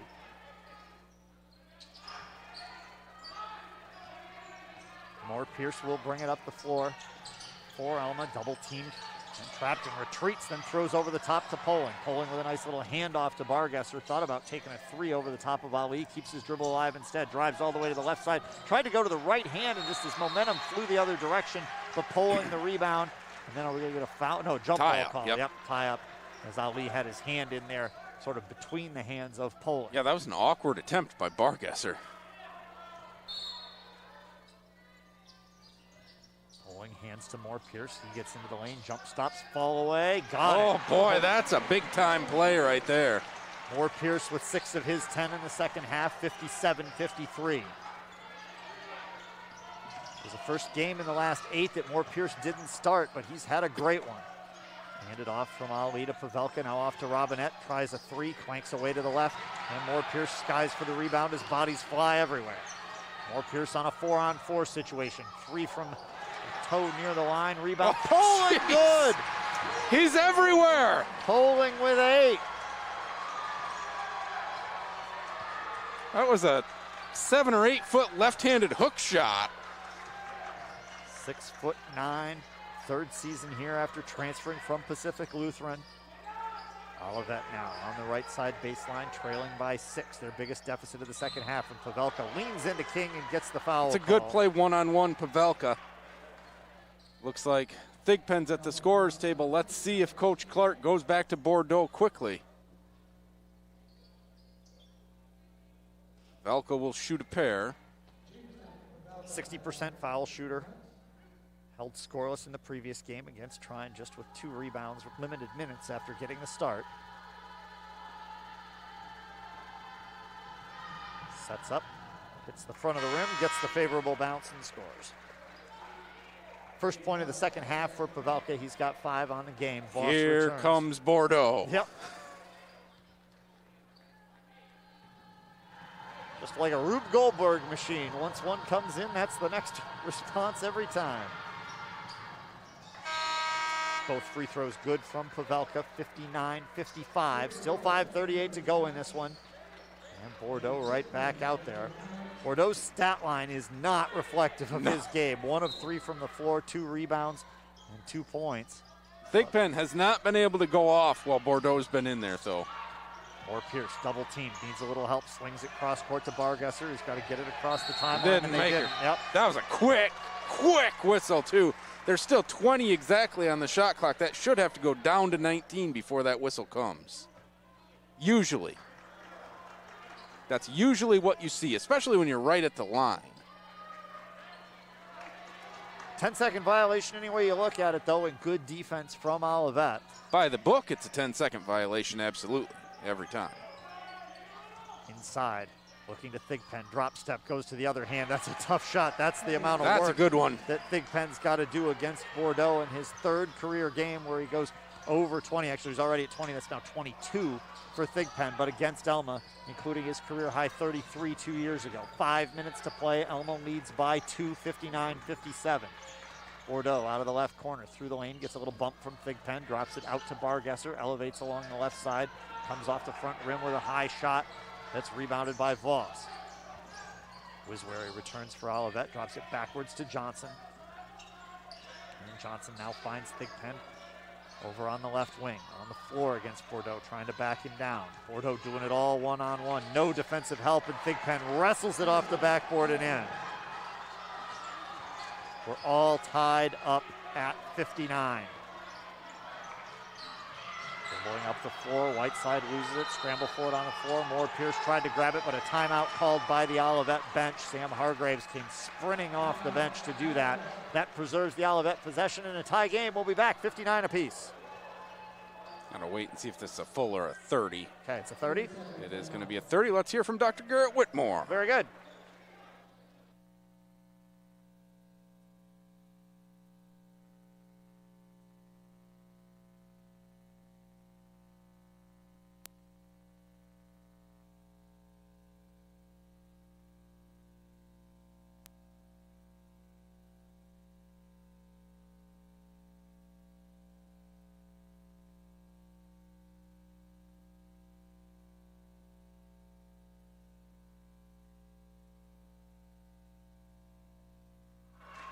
.59 all with 4:19 to play. Alma with 4 timeouts remaining, Olivet 2, so both teams plenty of opportunities to stop it here down the stretch. Alma has retaken the lead, Jeff, in rebounds, 37-32, as they've surged back into this game from an 8-point halftime deficit. Noah Wiswary for Olivet against Casey Constant, who's in for the first time in the second half for Alma. Over onto the left side to Wiswary, a little bit of a head fake.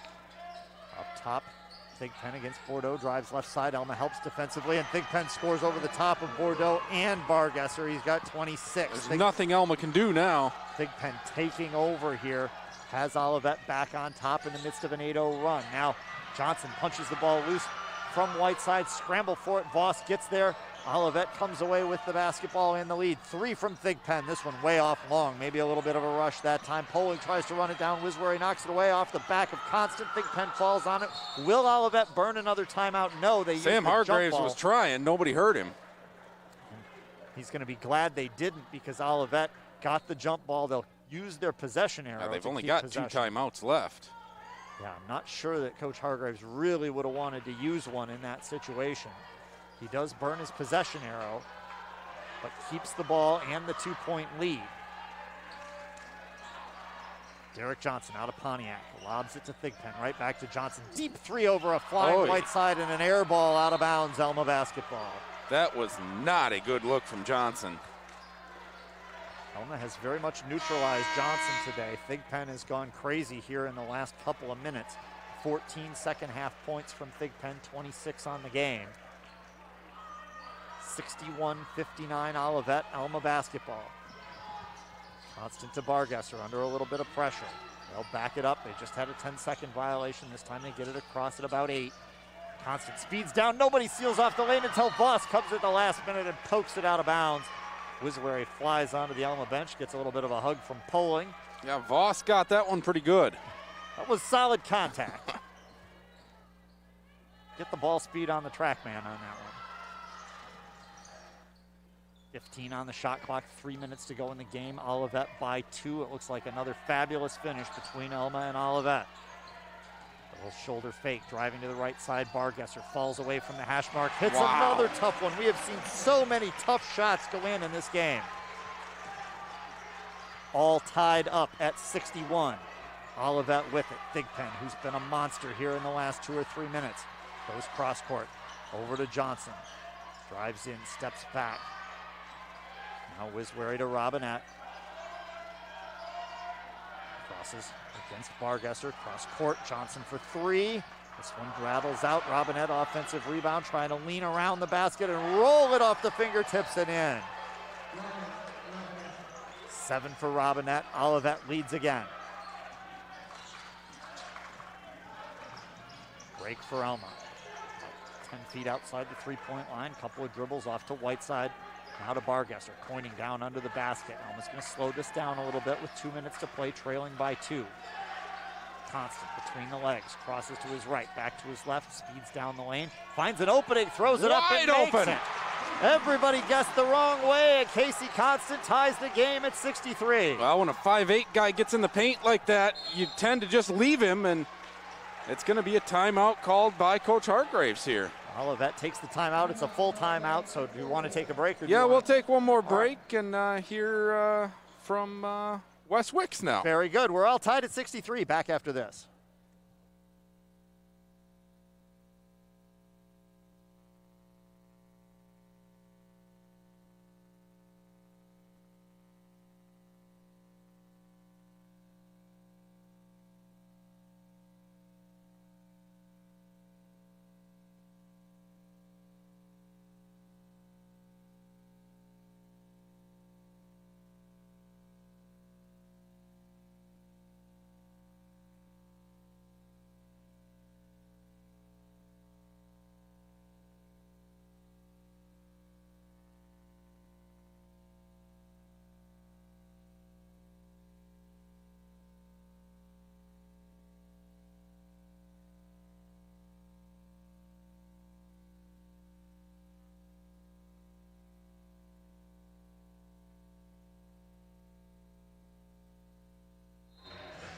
Casey Constant did not score against Olivet last year, but hits a huge one here in the second half, making his first appearance in the second half deep into the half. Very deep. And comes up huge in the lane with a little 6-foot bucket when the defense disappeared.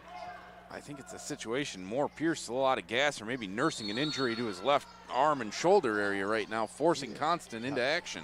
Yeah, hard to believe that Moore Pierce wouldn't be in there if there wasn't something a little bit dinged up. Olivet ball, tie game, 1:36 to play. Backdoor lob for Martin, loses the handle on it, just keeps it alive. Loose ball, now everybody collides. Thigpen comes away with it, and he'll dribble backwards. Pretty sure Martin was out of bounds at one point there with it. Whether he was at least established in bounds is a good question. They now get it down low to Martin. His layup no good. It's a shot clock violation. Exactly, the ball went out of bounds at the same time. He was so strong off the backboard, it never clocked the rim. Ball goes out, and that's the ruling, but it would have been a shot clock violation anyway. So Alma ball with 1:18 to play in a tie game. Offense for defense here right away from Coach Hargraves. Yep, Thigpen comes out. Alma responds. Full court pressure. 63-63. A long lob up to Bordeaux. They bounce it back to Constant with 1:06 to play. Had buzzer beater finishes, a 1-point game on this floor last year. Constant dribbles to his right. 10 on the shot clock, crosses over, knocked away by Robinette. Constant keeps it alive. Bordeaux wants a screen. 5 on the shot clock now. Bordeaux drives left, fall away jumper. This was a really tough shot, misses and does not catch rim. Shot clock violation, Olivet ball, 47 seconds to go. And Rake falls hard again. Rake gonna try to hop it off. There's the substitutions. Thigpen and Martin back in. King's gonna get up defensively for the Scots. See whose place he will take. He'll take Bargesser's position. So it's Bordeaux, King, Whiteside, Rake, and Constant for Alma. 63 apiece. Olivet ball. Ryan Robinette dribbles it up. Robinette transferred to Olivet from Bay College in the Upper Peninsula. Will he be a hero here tonight? Throws it out top to Derek Johnson. Back to Robinette. Bounce pass down low to Martin. 30 seconds left in the game. 12 on the shot clock. Robinette for three. No. And a rebound to King. Shot clock off. Elma can play for one. Wants Case Constant to come into the front court, call a timeout. That's what they do. Yep. Clark says get right here, and then we'll stop it with 20 seconds to play. You play for a shot with about 4 seconds left, I think, here. You don't want to take a shot before that. You play to win the game or go to overtime. Correct. At this point, you want to make sure that overtime is the worst case scenario. Yep. Moore Pierce will check in. And I would agree with you that 4 seconds is about the right amount of time. Yep, the that idea way that you give Rake and the boys a chance to get the board down there. Chance for a putback, but very difficult if Olivet gets a rebound for them to get anything other than a full court heave. Right. Yep, I would agree with that. 63 apiece. Alma erased an 8-point halftime deficit. Got it to 41-40 Alma. Olivet retook the lead 49-45. Alma bounced back from that one, and nobody's gotten away. Well, no, that's not actually true. Alma led 59-53, and that's when Thigpen found another gear. Yeah, well, it's been an incredible game here at the Art Smith Arena. Olivet with 34 points in the paint to 24 Alma. Olivet has forced 21 Alma turnovers, but Alma's response in the rebounding department now leading 39-33 against a very talented rebounding team. I think Ryan Clark will be most pleased with that. Olivet has struggled from the outside, just 3 of 22 from three-point range. Where do you try to get the ball if you're Alma here? Bargesser. Definitely Bargesser. I like that. I like Moore Pierce as well if he's feeling okay, because he has hit everything he's looked at here in the second half. Olivet with 17 fouls, so it would be a 1-and-1 for the Scots. Do you try to foul Rake? Oh boy, off the game he's had at the foul line, 8 of 10. That'd be a real gamble. Moore Pierce. He'll dribble with 14 seconds just out on the half-court logo. Now the play begins. Off to Rake at the three-point line, down to 8. Rake hands back to Moore Pierce. So look at the clock the other direction in 4 seconds. Looking for a shot, leans towards the basket, throws it and got fouled. Landon Moore Pierce with a half a second left will have a chance. Moore Pierce very slow to get up. Oh, he was injured coming off this bench, so. Leaned in, Tevin Ali clipped him. Yeah, Sam Hargraves didn't have any complaints about it. He just turned to his bench, put up his hands, and smiled. There's nothing you can do there. They're going to He's call going to take his last time out here. Yep. So Moore Pierce will have 2 cracks at it, because it is a shooting foul. Half a second left on the clock. Landon Moore Pierce 0 for 2 from the foul line today so far. Correct. That being said, Moore Pierce came into the game with an 83% clip from the line, not on a lot of attempts. We'll take a look at his foul shooting as of late. Went 2 of 2 from the line against Kalamazoo, 3 of 4 against Calvin. He's a good foul shooter. Those are, though, Jeff, the only trips to the line all season. Through his first games, for all of the games in 2021, he did not get to the line. So definitely a gut check time for the sophomore nursing major out of Flushing. Career high of 18, has 10 tonight, and a chance to be a hero and get Alma its first conference win.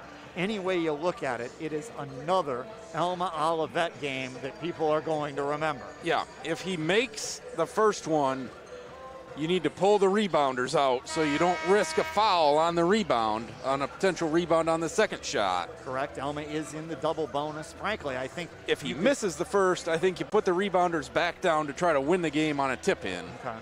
I would think that with a bake on the first, you also might intentionally miss the second. Yeah, it's going to be just Bargesser down there. Nope, not even Bargesser. Yep, Alma's going to pull the rebounders back now. Yep. Interesting that Olivet will leave 4 down, at least for the first one. I think they'll... Well, they can't pass, so... Yeah, well, that's true. They don't have time. Yeah, good point. Moore Pierce for the lead. No. Pounces off the right side of the rim.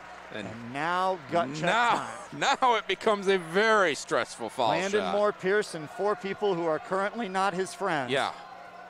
With half a second left in a tie game. Shot up, no good. Rebound Olivet, and we'll play more.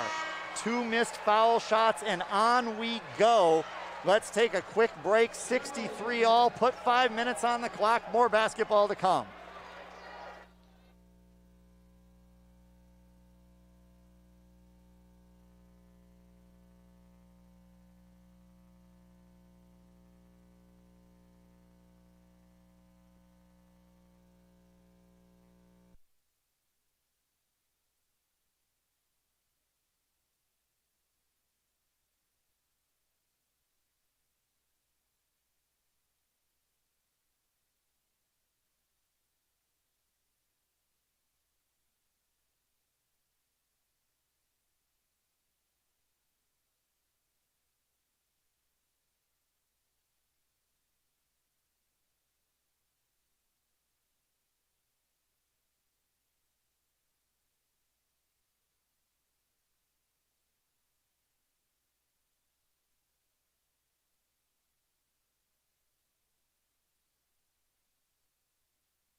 The largest margin of victory, Jeff, for these teams since Sam Hargraves left Alma College to take over at Olivet is 8 points. We've seen a 2-point game, a 1-point game, a 3-point game, and now a 0-point game as we go to overtime. Bonus basketball on a Saturday. Rake and Ali getting ready to jump it up. Remember, Rake still has to continue with 4 fouls. You don't get any freebies just because there's more basketball to play. Rake wins the tip. Back to Moore Pierce, who appears to have shaken off that soreness in his left arm and plays on. Rake not moving very well. No. Bit of a hobble out there for him after a couple of hard landings. We'll keep an eye on that. Bargesser passed up an open 3, now takes an even tougher long 2. Comes up short on that, but Bordeaux gets the rebound. Now a deep 3, Bargesser leans into that one a little bit, can't get it.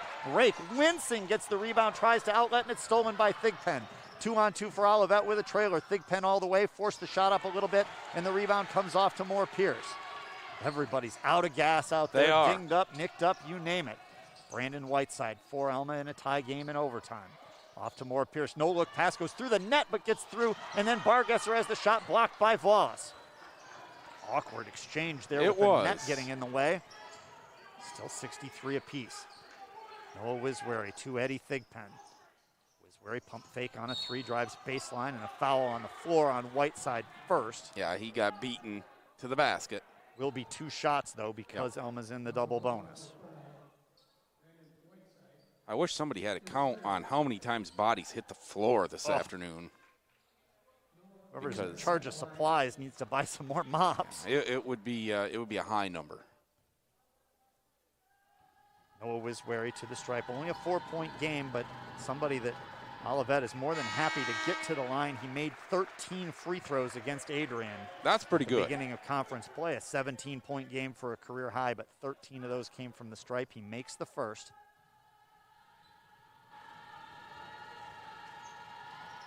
Second, also pure right in the middle for the 78% foul shooter. And Olivet leads at 65-63. Rake to Whiteside, off to Bargesser, sees a lane, drives, lays it in, and counted on the foul. Oh, he just exploded down the lane. It wasn't going to be open for long. He knew he had to get there in a hurry, and he does. That's 16 for Bargesser and a new career high. His 4th straight game in double digits for the sophomore. Free throw now will give Alma a shot at the lead in OT. That is up and good. 66-65. Bargesser puts Alma on top. Alma calling out their defensive assignments. Olivet brings Martin back.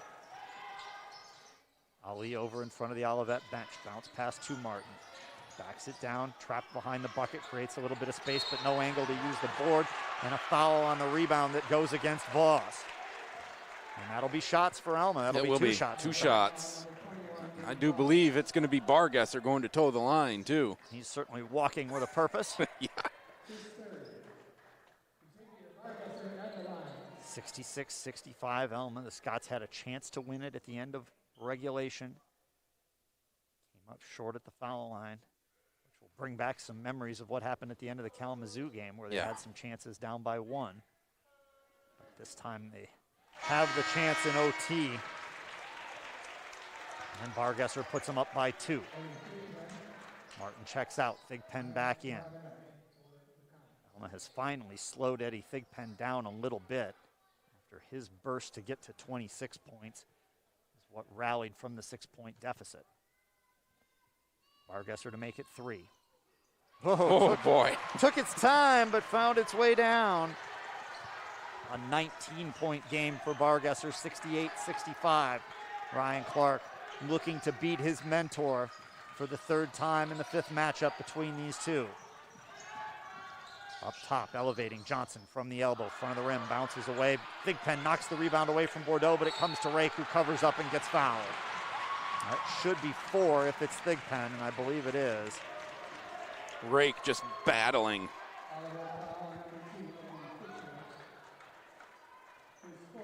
Battling and battling is Brandon Rake. I don't think he's got much left in the tank here. It's a double-double for Brandon again.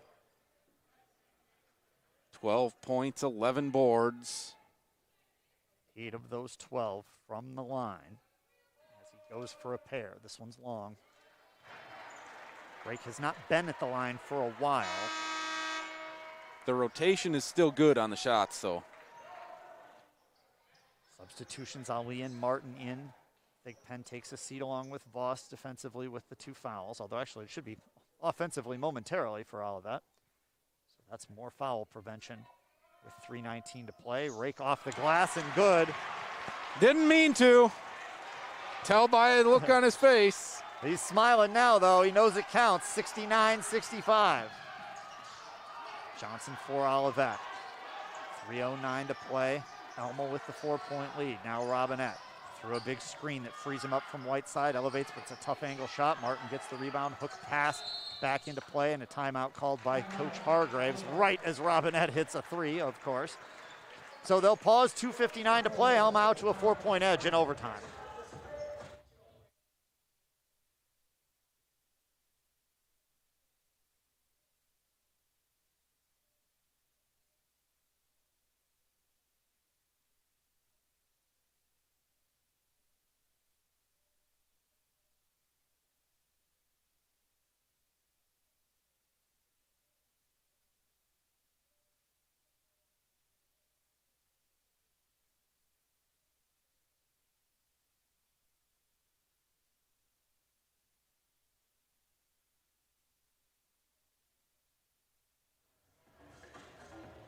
The Alma Scots trying to pick up a first conference victory and win number 2 on the season after what's been a long year on the scoreboard.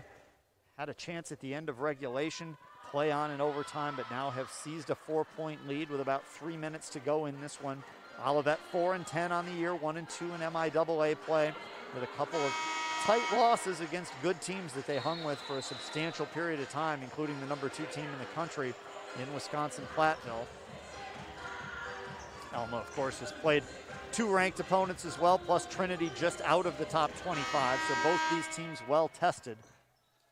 Now just a question of who's going to get the win head-to-head. 2:59 to play. Wiswary will inbound it for Olivet. Wiswary to Robinette. Martin out there along with Johnson and Ali. Johnson in the corner. Dribbles back out near half court, down the lane. Everybody just kind of follows along, and he floats it over the top of the crowd and in. Beautiful play in the lane by Johnson. 69-67, just a 4-point game for Derek Johnson, but a big one right there. Moore Pierce tosses it across half court to Rake and gets it back. So if Derek Johnson was 0 for 9 from the floor until that. Down the lane, Whiteside shoots it into the side of the backboard. Rebounds kept alive, out to Bargesser.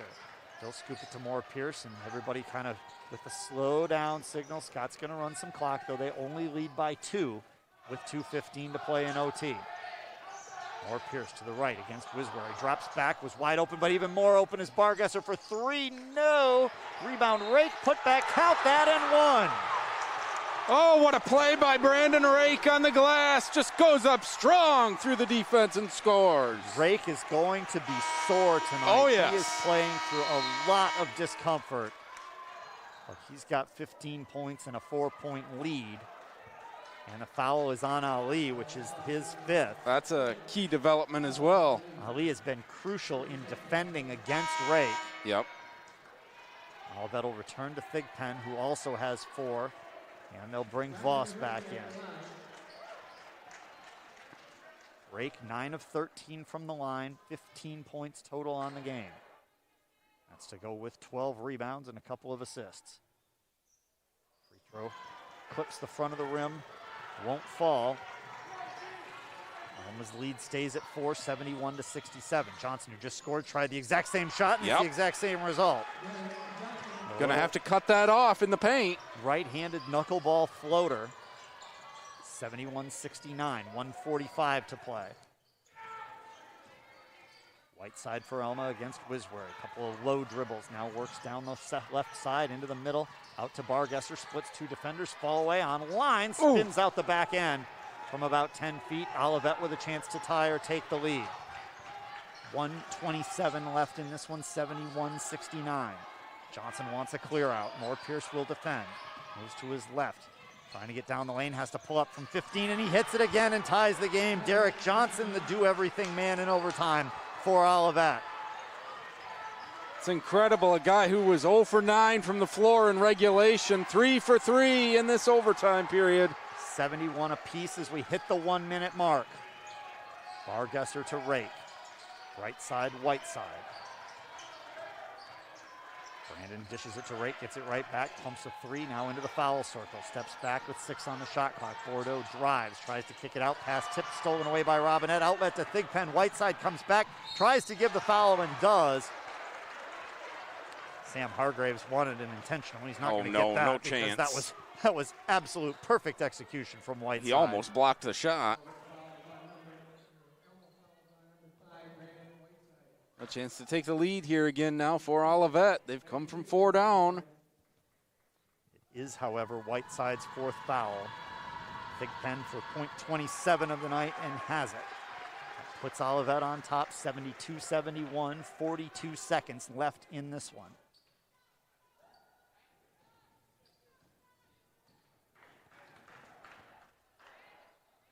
One more free throw for Eddie Thigpen, having another tremendous game against Alma. And this one won't go. Olivet's got nobody down to rebound. It's a 1-point game. Alma's going to dribble it up and take time out with 36 seconds to go in the overtime period. Olivet is out of timeouts. Right. Alma has 4. Well, this had 4, now 3. What we're going to want here, there's about 36 seconds left in the game, 25 on the shot clock. I think the Scots want to go quickly here, a 2-for-1 situation. Just in case you don't get it, you can foul and still have a full shot clock possession. Yeah, you know, I like 2-for-1 with a little more time. There's not a lot of time to do it. You're right. I think that it is something where it's like 2-for-1 with an asterisk. It is. That do this, if it's open, take it, and if not, then run the full possession. I can understand there's that. 2 things you don't want to do. Number 1, you don't want to rush and get a lousy possession. It's true. 2, you don't want to be just a little too slow and end up not getting the 2-for-1. Because that's the problem with 36 seconds is even a 2-for-1, if Olivet tried to burn the clock, only leaves you a couple of seconds left. Well, I don't think if you don't make it, you'd have to foul immediately anyway, so. True. 72-71. Remember, it's a 1-point game, so barring free throws, we will not come out of this possession tied in any direction, no matter what happens. Right you are. So everybody's got to plan ahead, and that also means a challenge for Coach Hargraves, who has to coach up his team as to what to do offensively in a variety of circumstances, because he can't call timeout. Bordeaux will inbound along the sideline for the Scots. 36.5 seconds to go. They'll lob it all the way into the backcourt, and that probably ends the 2-for-1 proposition when they have to go that way. Moore Pierce brings it up, bounces it to Bargesser at the elbow. drives down the lane, spins left, elevates, tries short, and a rebound Wisbury. 26 seconds, Scots need to foul. Bargesser takes a hold, and he'll send Johnson to the line, who has struggled this year, a little below a 50% foul shooter. 2 for 2 tonight, though. But even if he makes them both, the Scots would have a chance to tie. Probably would take a quick possession to try to get to the basket, but Alma will be pleased with how that came out, both in terms of Johnson maybe not being the best Olivet foul shooter statistically, but more importantly, Bargesser gets to give the foul, which is his first. Because with Rake out there, sometimes you get desperate and you just have to stop the clock and you lose your guy with 4. Johnson, no problem with the foul shot. He's got 9 all in the second half. Talk about somebody who has really stepped up. Transfer from St. Clair Community College. Season high of 19, makes both. Olivet by 3. Alma gets subs to the scorer's table in time. Williamson and Diamond come in. Rake and Bordeaux go out. 3-point shooters. 23.7 seconds. Olivet by 3 in overtime. No real pressure from Olivet, but not a great sense of urgency from the Scots either. Moore Pierce to his right. 16 seconds. Bargesser down low, wide open. Williamson for an easy 2. The Scots will take that, and they'll take a timeout with 13 seconds to play. Yeah, I mean, the Olivet defense just came way out to try to stop the 3, and Williamson was all by himself down there, and they will take that, absolutely. There's no doubt. Rake, Bordeaux check back in for defense. And great vision by the Scots to find Williamson down there, because sometimes if if the play called is a 3, sometimes your eyes don't even go down there and see the guy who's out with a whole parking lot worth of space underneath the basket. Looks like King is going to check in as well for the Scots. Here comes Constant as well for the Scots. 13 seconds to go, 74-73 Olivet. You're going to have 4 new players on the floor for Alma here. Olivet going to have to do it at the line. Tell you what, though, look back on Olivet's season, and this is a situation that they have been in before against Hanover, maybe their best win of the year. Hanover, a 10-2 team. They went 11 of 12 from the line in the final minute, did Olivet. Well, and they're 19 of 24 so far this evening, too. They've shot the ball extremely well from the foul line. For a team shooting 62% at the line on the year, they'll be thrilled with that. We'll see who's in the game that you may want to try to force the ball to. They'll come out with Robinette, Johnson, Wiswary, along with Voss and Thigpen. Well, no great choices there. I was going to say, pick your poison of those. Looks like they're going to try to get it into Robinette. Voss was only 11 of 25 coming into today, but he's sort of the least likely person to get the ball based on how he's aligned. Wiswary tries to get it in, and Constant tips it out of bounds. Almost knocked that off Robinette. It will be Olivet ball, 0.6 of a second run off. Alma with the pressure, though, not going to make this easy, and it turns into a sideline awkward spot here, for Wiswary, who now cannot run the baseline, trying to find some place to go with Rake in his face. Throws over the top. Great wide receiver. It's out of bounds for Thigpen, and he'll call. Timeout. Let's see. The scoreboard indicates they're going to call a foul before he called timeout. First, he stepped out of bounds. Second, he called a timeout, and then they called a foul. Bordeaux with his third. Thigpen to the line. Team's looking a little confused, and I think Olivet wants to know what the timeout situation is, as the scoreboard reads 0. Meanwhile, Thigpen at the line, ready to go, and hits 75-73. May have been a question about who can substitute when, as well, as there was a whole committee meeting at the scorer's table of who wanted in and out. Interestingly, they have not posted the free throw from Thigpen. I assume that counted. Yeah, they usually post them pretty slow. There it goes. Okay, so I want to make sure I didn't miss something there. 75-73. Thigpen now with the second. 8.9 seconds to play. That free throw also good. 29 for Thigpen. Will Olivet foul? Looks like they want to. Williamson, yep, there's the reach in. Given by Voss with 5.7. Olivet might have gone a little soon on that. They'd rather force Alma to the line with like 3 seconds. Yeah. Williamson to the stripe. 7-point night so far. Alma down 3, 76-73 in overtime. What a game this has been. Williamson first is good. Needs the second as well. 5.7, still enough time for Alma to try to make foul and play on to another possession. They will bring Constant and Moore Pierce down as possible rebounders for a miss. Williamson sets up, fires, and makes. So Alma will now provide some pressure and immediately foul if they can't get a steal. Rake will guard the inbounder. 6'8", he is a tower that Wiswary's got to get the ball around. Bart comes in, replaces Voss. Now they don't want Voss to end up with the ball down there if they have to go deep.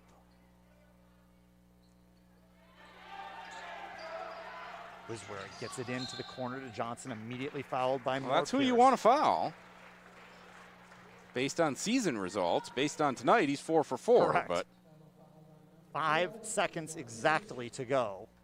Johnson with 8 points in the overtime. Alma again sends a convention center worth of folks to the scorer's table to sub after this first try from Johnson. Olivet by 1, 5 seconds to go in overtime. Derek Johnson bends the knees. Missed it. A little long. Now the situation gets interesting because Olivet cannot just foul and send the Scots to the line.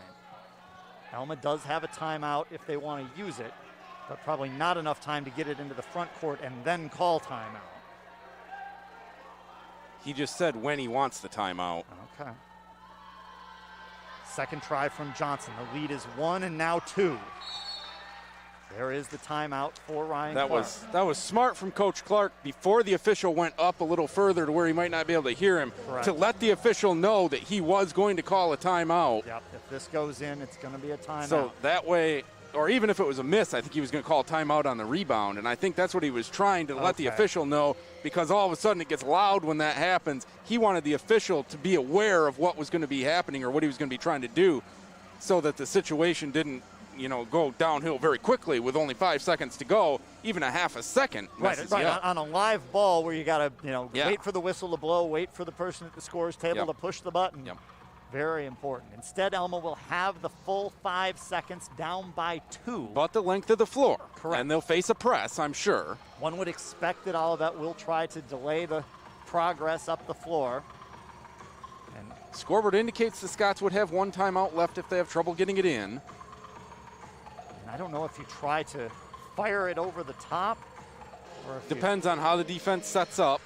I know the general rule of thumb is 1 dribble per second, and you'll still have time to shoot. So if they get that in to somebody in the backcourt, theoretically can dribble 3 times. Remember, in Olivet's situation, you got to be careful not to foul on a 40-foot shot and turn it into 3 free Thigpen is going to throws. guard the inbounder. Everybody else is going to come right around the midcourt stripe for now, and we'll see where they go once the Scots break out here. Thigpen, Robinette, Johnson, and Voss, along with Wiswary for Olivet. Williamson will inbound. He can run the baseline. They'll have Whiteside, Moore, Pierce, Diamond, the 3-point shooter, along with Bargesser. 5 seconds for everything, a 2-point lead. Inbounded to Whiteside, 3. They put a little extra time on the clock. Whiteside down, or sorry, I just miscounted. Whiteside gets all the way and lays it in, and we're going to double overtime. Coast to coast, Olivet never covered Brandon Whiteside. He lays it up and good. I apologize, I got confused on the clock there briefly, but Brandon Whiteside sure didn't. He knew exactly where he could go, and we're going to play on it, 77 apiece.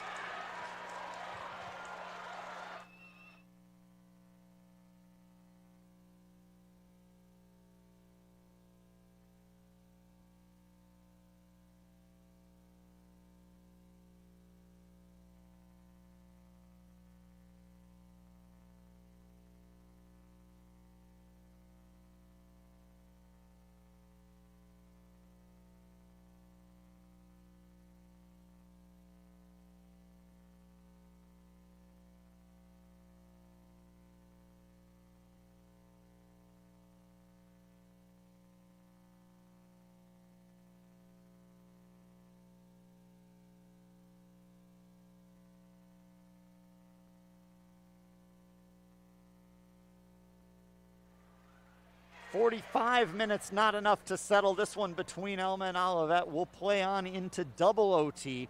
And I tell you what, Jeff, this plays into Olivet's hands a little bit with the number of minutes their guys have had to play. We talked about that Adrian game where their starters played 190 of the combined 200 minutes available. They're used to going deep. Meanwhile, Olivet is without Tevin Ali, who is fouled out. Alma's got some foul trouble. Whiteside with 4, Rake with 4. Thigpen has 4 for Olivet. So everybody's got to keep their ears open when the whistle blows. Voss also with 4 on the Olivet side. Yeah, I mean, these two teams could be pretty deep onto the bench by the time this 5-minute period ends. Meanwhile, what a play by Brandon Whiteside. It's a 94-foot court, and he dribbled about 85 feet of it and got a layup in 5 seconds.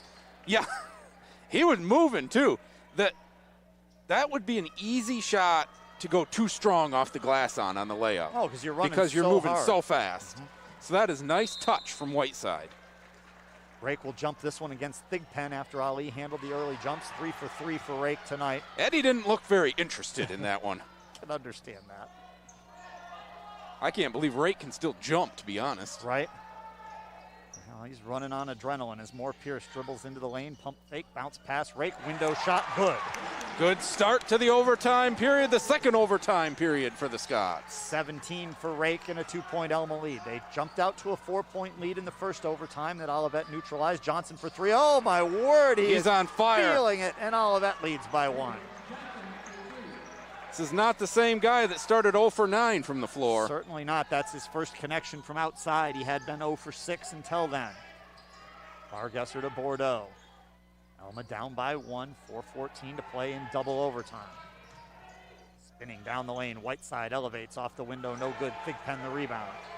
Olivet speeds up the court with whatever gas they've got left in the tank. Robinette baseline, off balance try. Wow, what a lefty hook. It's a good play. He knew Rake probably wouldn't commit the foul there, so he was able to contort his body a little bit more than he normally otherwise would. Yeah, Rake did everything. If you make him shoot it like that, you've done your job defensively. Moore Pierce drives in. Oh, dribbles it off his shoe. Loose ball. Olivet's going to fall on it. Everybody's going to dive in there, try to get the jump ball before Olivet calls timeout. Jump ball will be Olivet possession anyway, if that's the call. I'm waiting to see that for sure. I think that is the indication. Yep, sure will be. The official was looking at the possession arrow. So Olivet by 3 with the ball. 3:43 to play in the second overtime. As this thriller continues.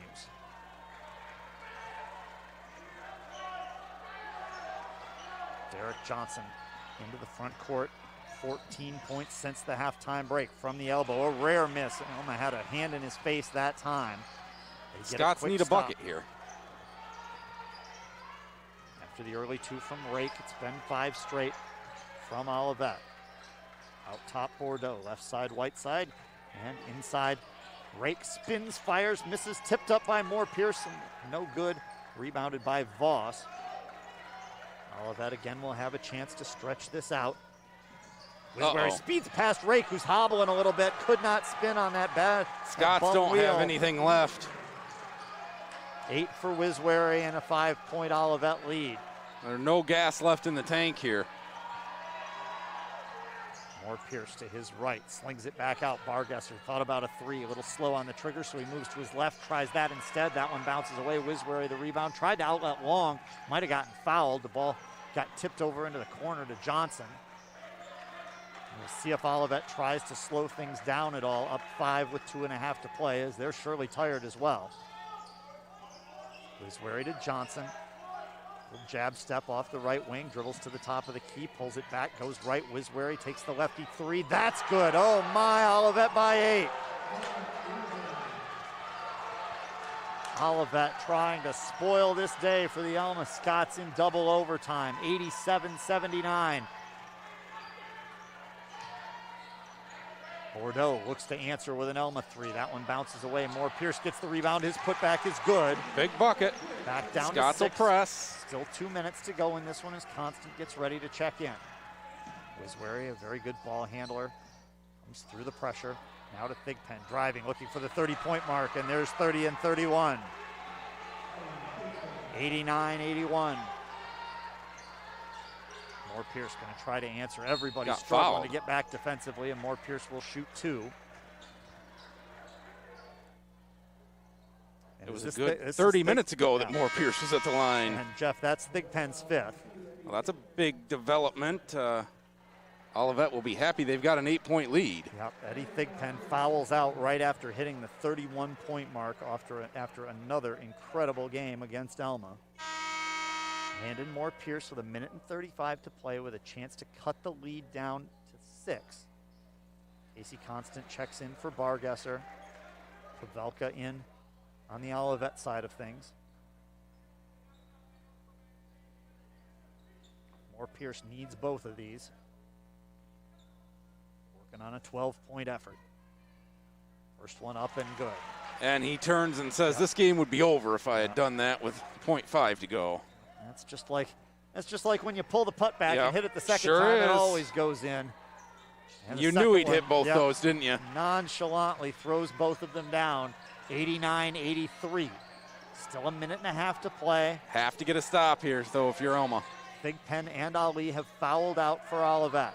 Great defending out on the perimeter, knowing Need that to step out on him. His wheels are not moving real well right now. Robinette going to try to dribble down the shot clock. Already down to 10 with a 6-point Olivet lead. Now we'll take rake off the dribble, get to the rack, misses. Rebound loose, grabbed by Whiteside. Alma with a chance here. 1:08 to hustle. play. Scots have to move. Whiteside wants to go the whole direction. That's a block, absolutely. Foul on Wiswary. Yep, easy call there. And Whiteside will get 2 cracks at it from the line with 1:04 to play. Wiswary doesn't like the call for whatever reason, and well, you're allowed to move backwards if you establish a legal guarding position, but that just he certainly did not do that. That just looked like full retreat to me. Okay, he's going to argue that Whiteside had an elbow out. Meanwhile, Whiteside from the line hits the back of the rim, and it takes a high bounce away. We'll get Bargesser back in. 1:04 to go, 89-83 Olivet. We're in double overtime. It was 63 apiece at the end of regulation, 77 apiece on a Whiteside buzzer beater in the second OT. Whiteside second try, this one's good. Scots continue to play defense here. Oh, turnover. Backcourt miss, and off to Whiteside, layup blocked, put back good from Bargesser. Look out. Back within 3, and now they tie him up again. It will be a backcourt foul on Alma this time as they went for the steal again. 21 for Bargesser, and just like that, an 8-point Olivet lead tumbles down to a 3-point advantage, and still almost a minute to go. Johnson back to the line. We'll go back to Diamond, along with Williamson.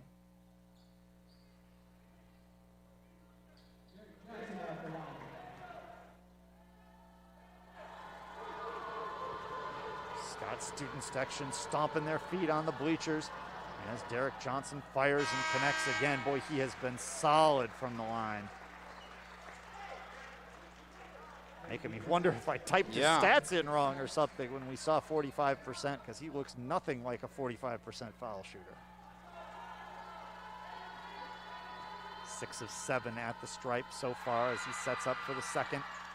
That one spins out. Diamond gets the rebound, so it's Olivet by 4. 54 seconds to go. Can Whiteside do it again?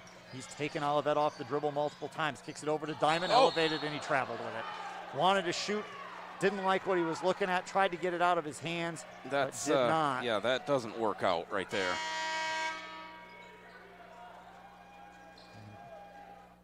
Tried to start dribbling while he was in the air. Right, that was just any port in a storm once you feel the gravity come. 47 seconds, and the Scots are going to need to force another turnover or get some gifts from Olivet at the foul line. Robinette bringing it up. Moore Pierce reaches around, commits his 4th. Robinette goes and takes a little practice layup like he's playing in a horse game.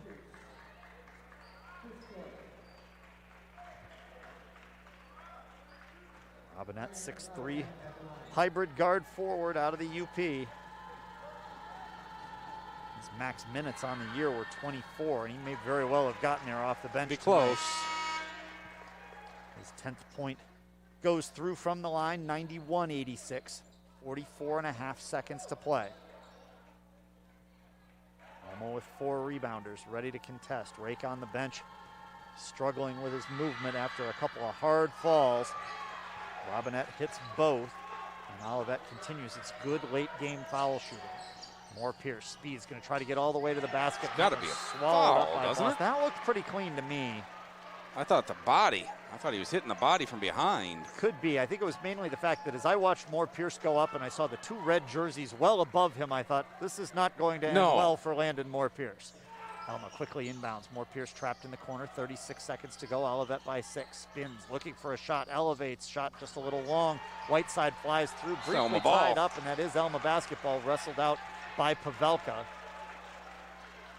5 seconds crucially ticking away on the Scots. Down 6. 29 seconds to play. Moore Pierce to Williamson. Alma cannot take much time. Wiswary ties him up and just steals it away, and now Bargesser has to foul. Wiswary pumped up. Snuck in from the backside on Williamson. You see a little bit of a smile creep onto Sam Hargrave's face, but won't be a big one unless another 24 seconds elapse. Olivet by 6. We're in double overtime here at Alma College. Wiswary, one bounce and a quick trigger, and it's good. That was very confident right there. His 12th point of the game.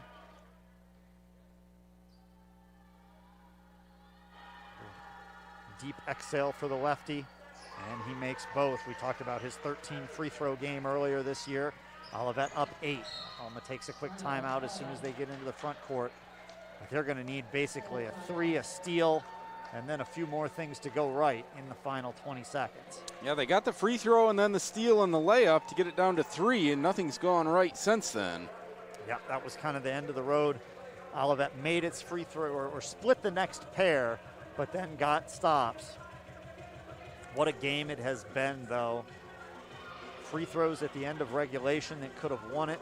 Did not. On we go to overtime. Whiteside with Alma down 2 with 5 seconds to go. Goes the length of the floor and lays it in. That ties the game again into double overtime, but then just a little too much from Olivet in this extra session. Great play from Wiswary and Johnson, even though Thigpen has fouled out with 31. Yeah, the Scots really looking out of gas here down the stretch a little bit. Well, I mean, and that's understandably after so. 50 minutes of basketball, and keep in mind, Alma has done all of this without their best scorer, Cole Cliver, who's been out since the end of December. And, I mean, A, if you're Alma, you'd like his points, but B, you just like his minutes. Because Cliver is generally a 30-minute per game type guy. At least. Averaged 32 minutes this year, 37 a game last year. Somebody who just never went to the bench. 21.8 remaining. Alma ball, but an 8-point deficit, 94-86. Whiteside to Williamson. Handed back to Whiteside, stuck in the corner. Valuable seconds, running away. Whiteside all the way in. Went out of stepped on the baseline, yep. And that'll probably do it. We'll see if Alma wants to foul one more time. Certainly try to get a steal on the inbounds. Diamond looks to deny as Robinette is trying to find somebody to get it into. Oh, and if timeout comes from the back.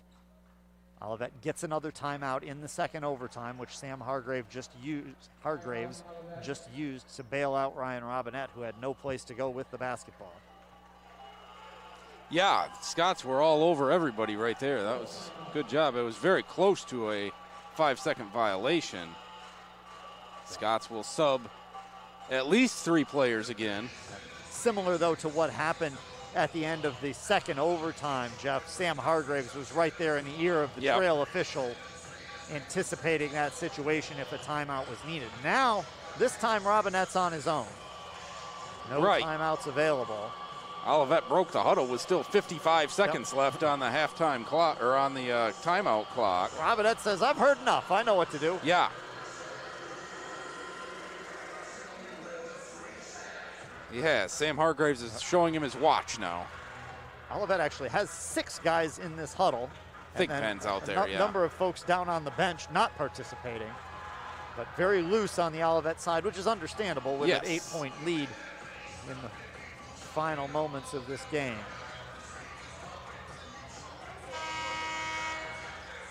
It's been a valiant effort from the Scots. Oh boy, you're not kidding.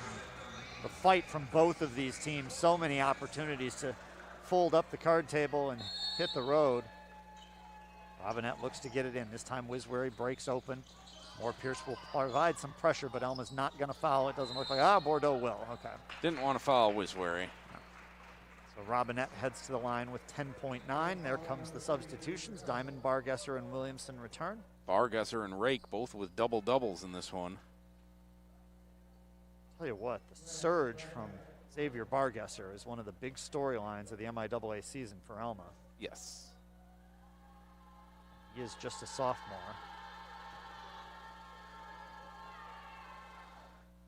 First try from Robinette. Takes its time before going in, but does. 12 there. He's one of 4 Olivet players in double digits.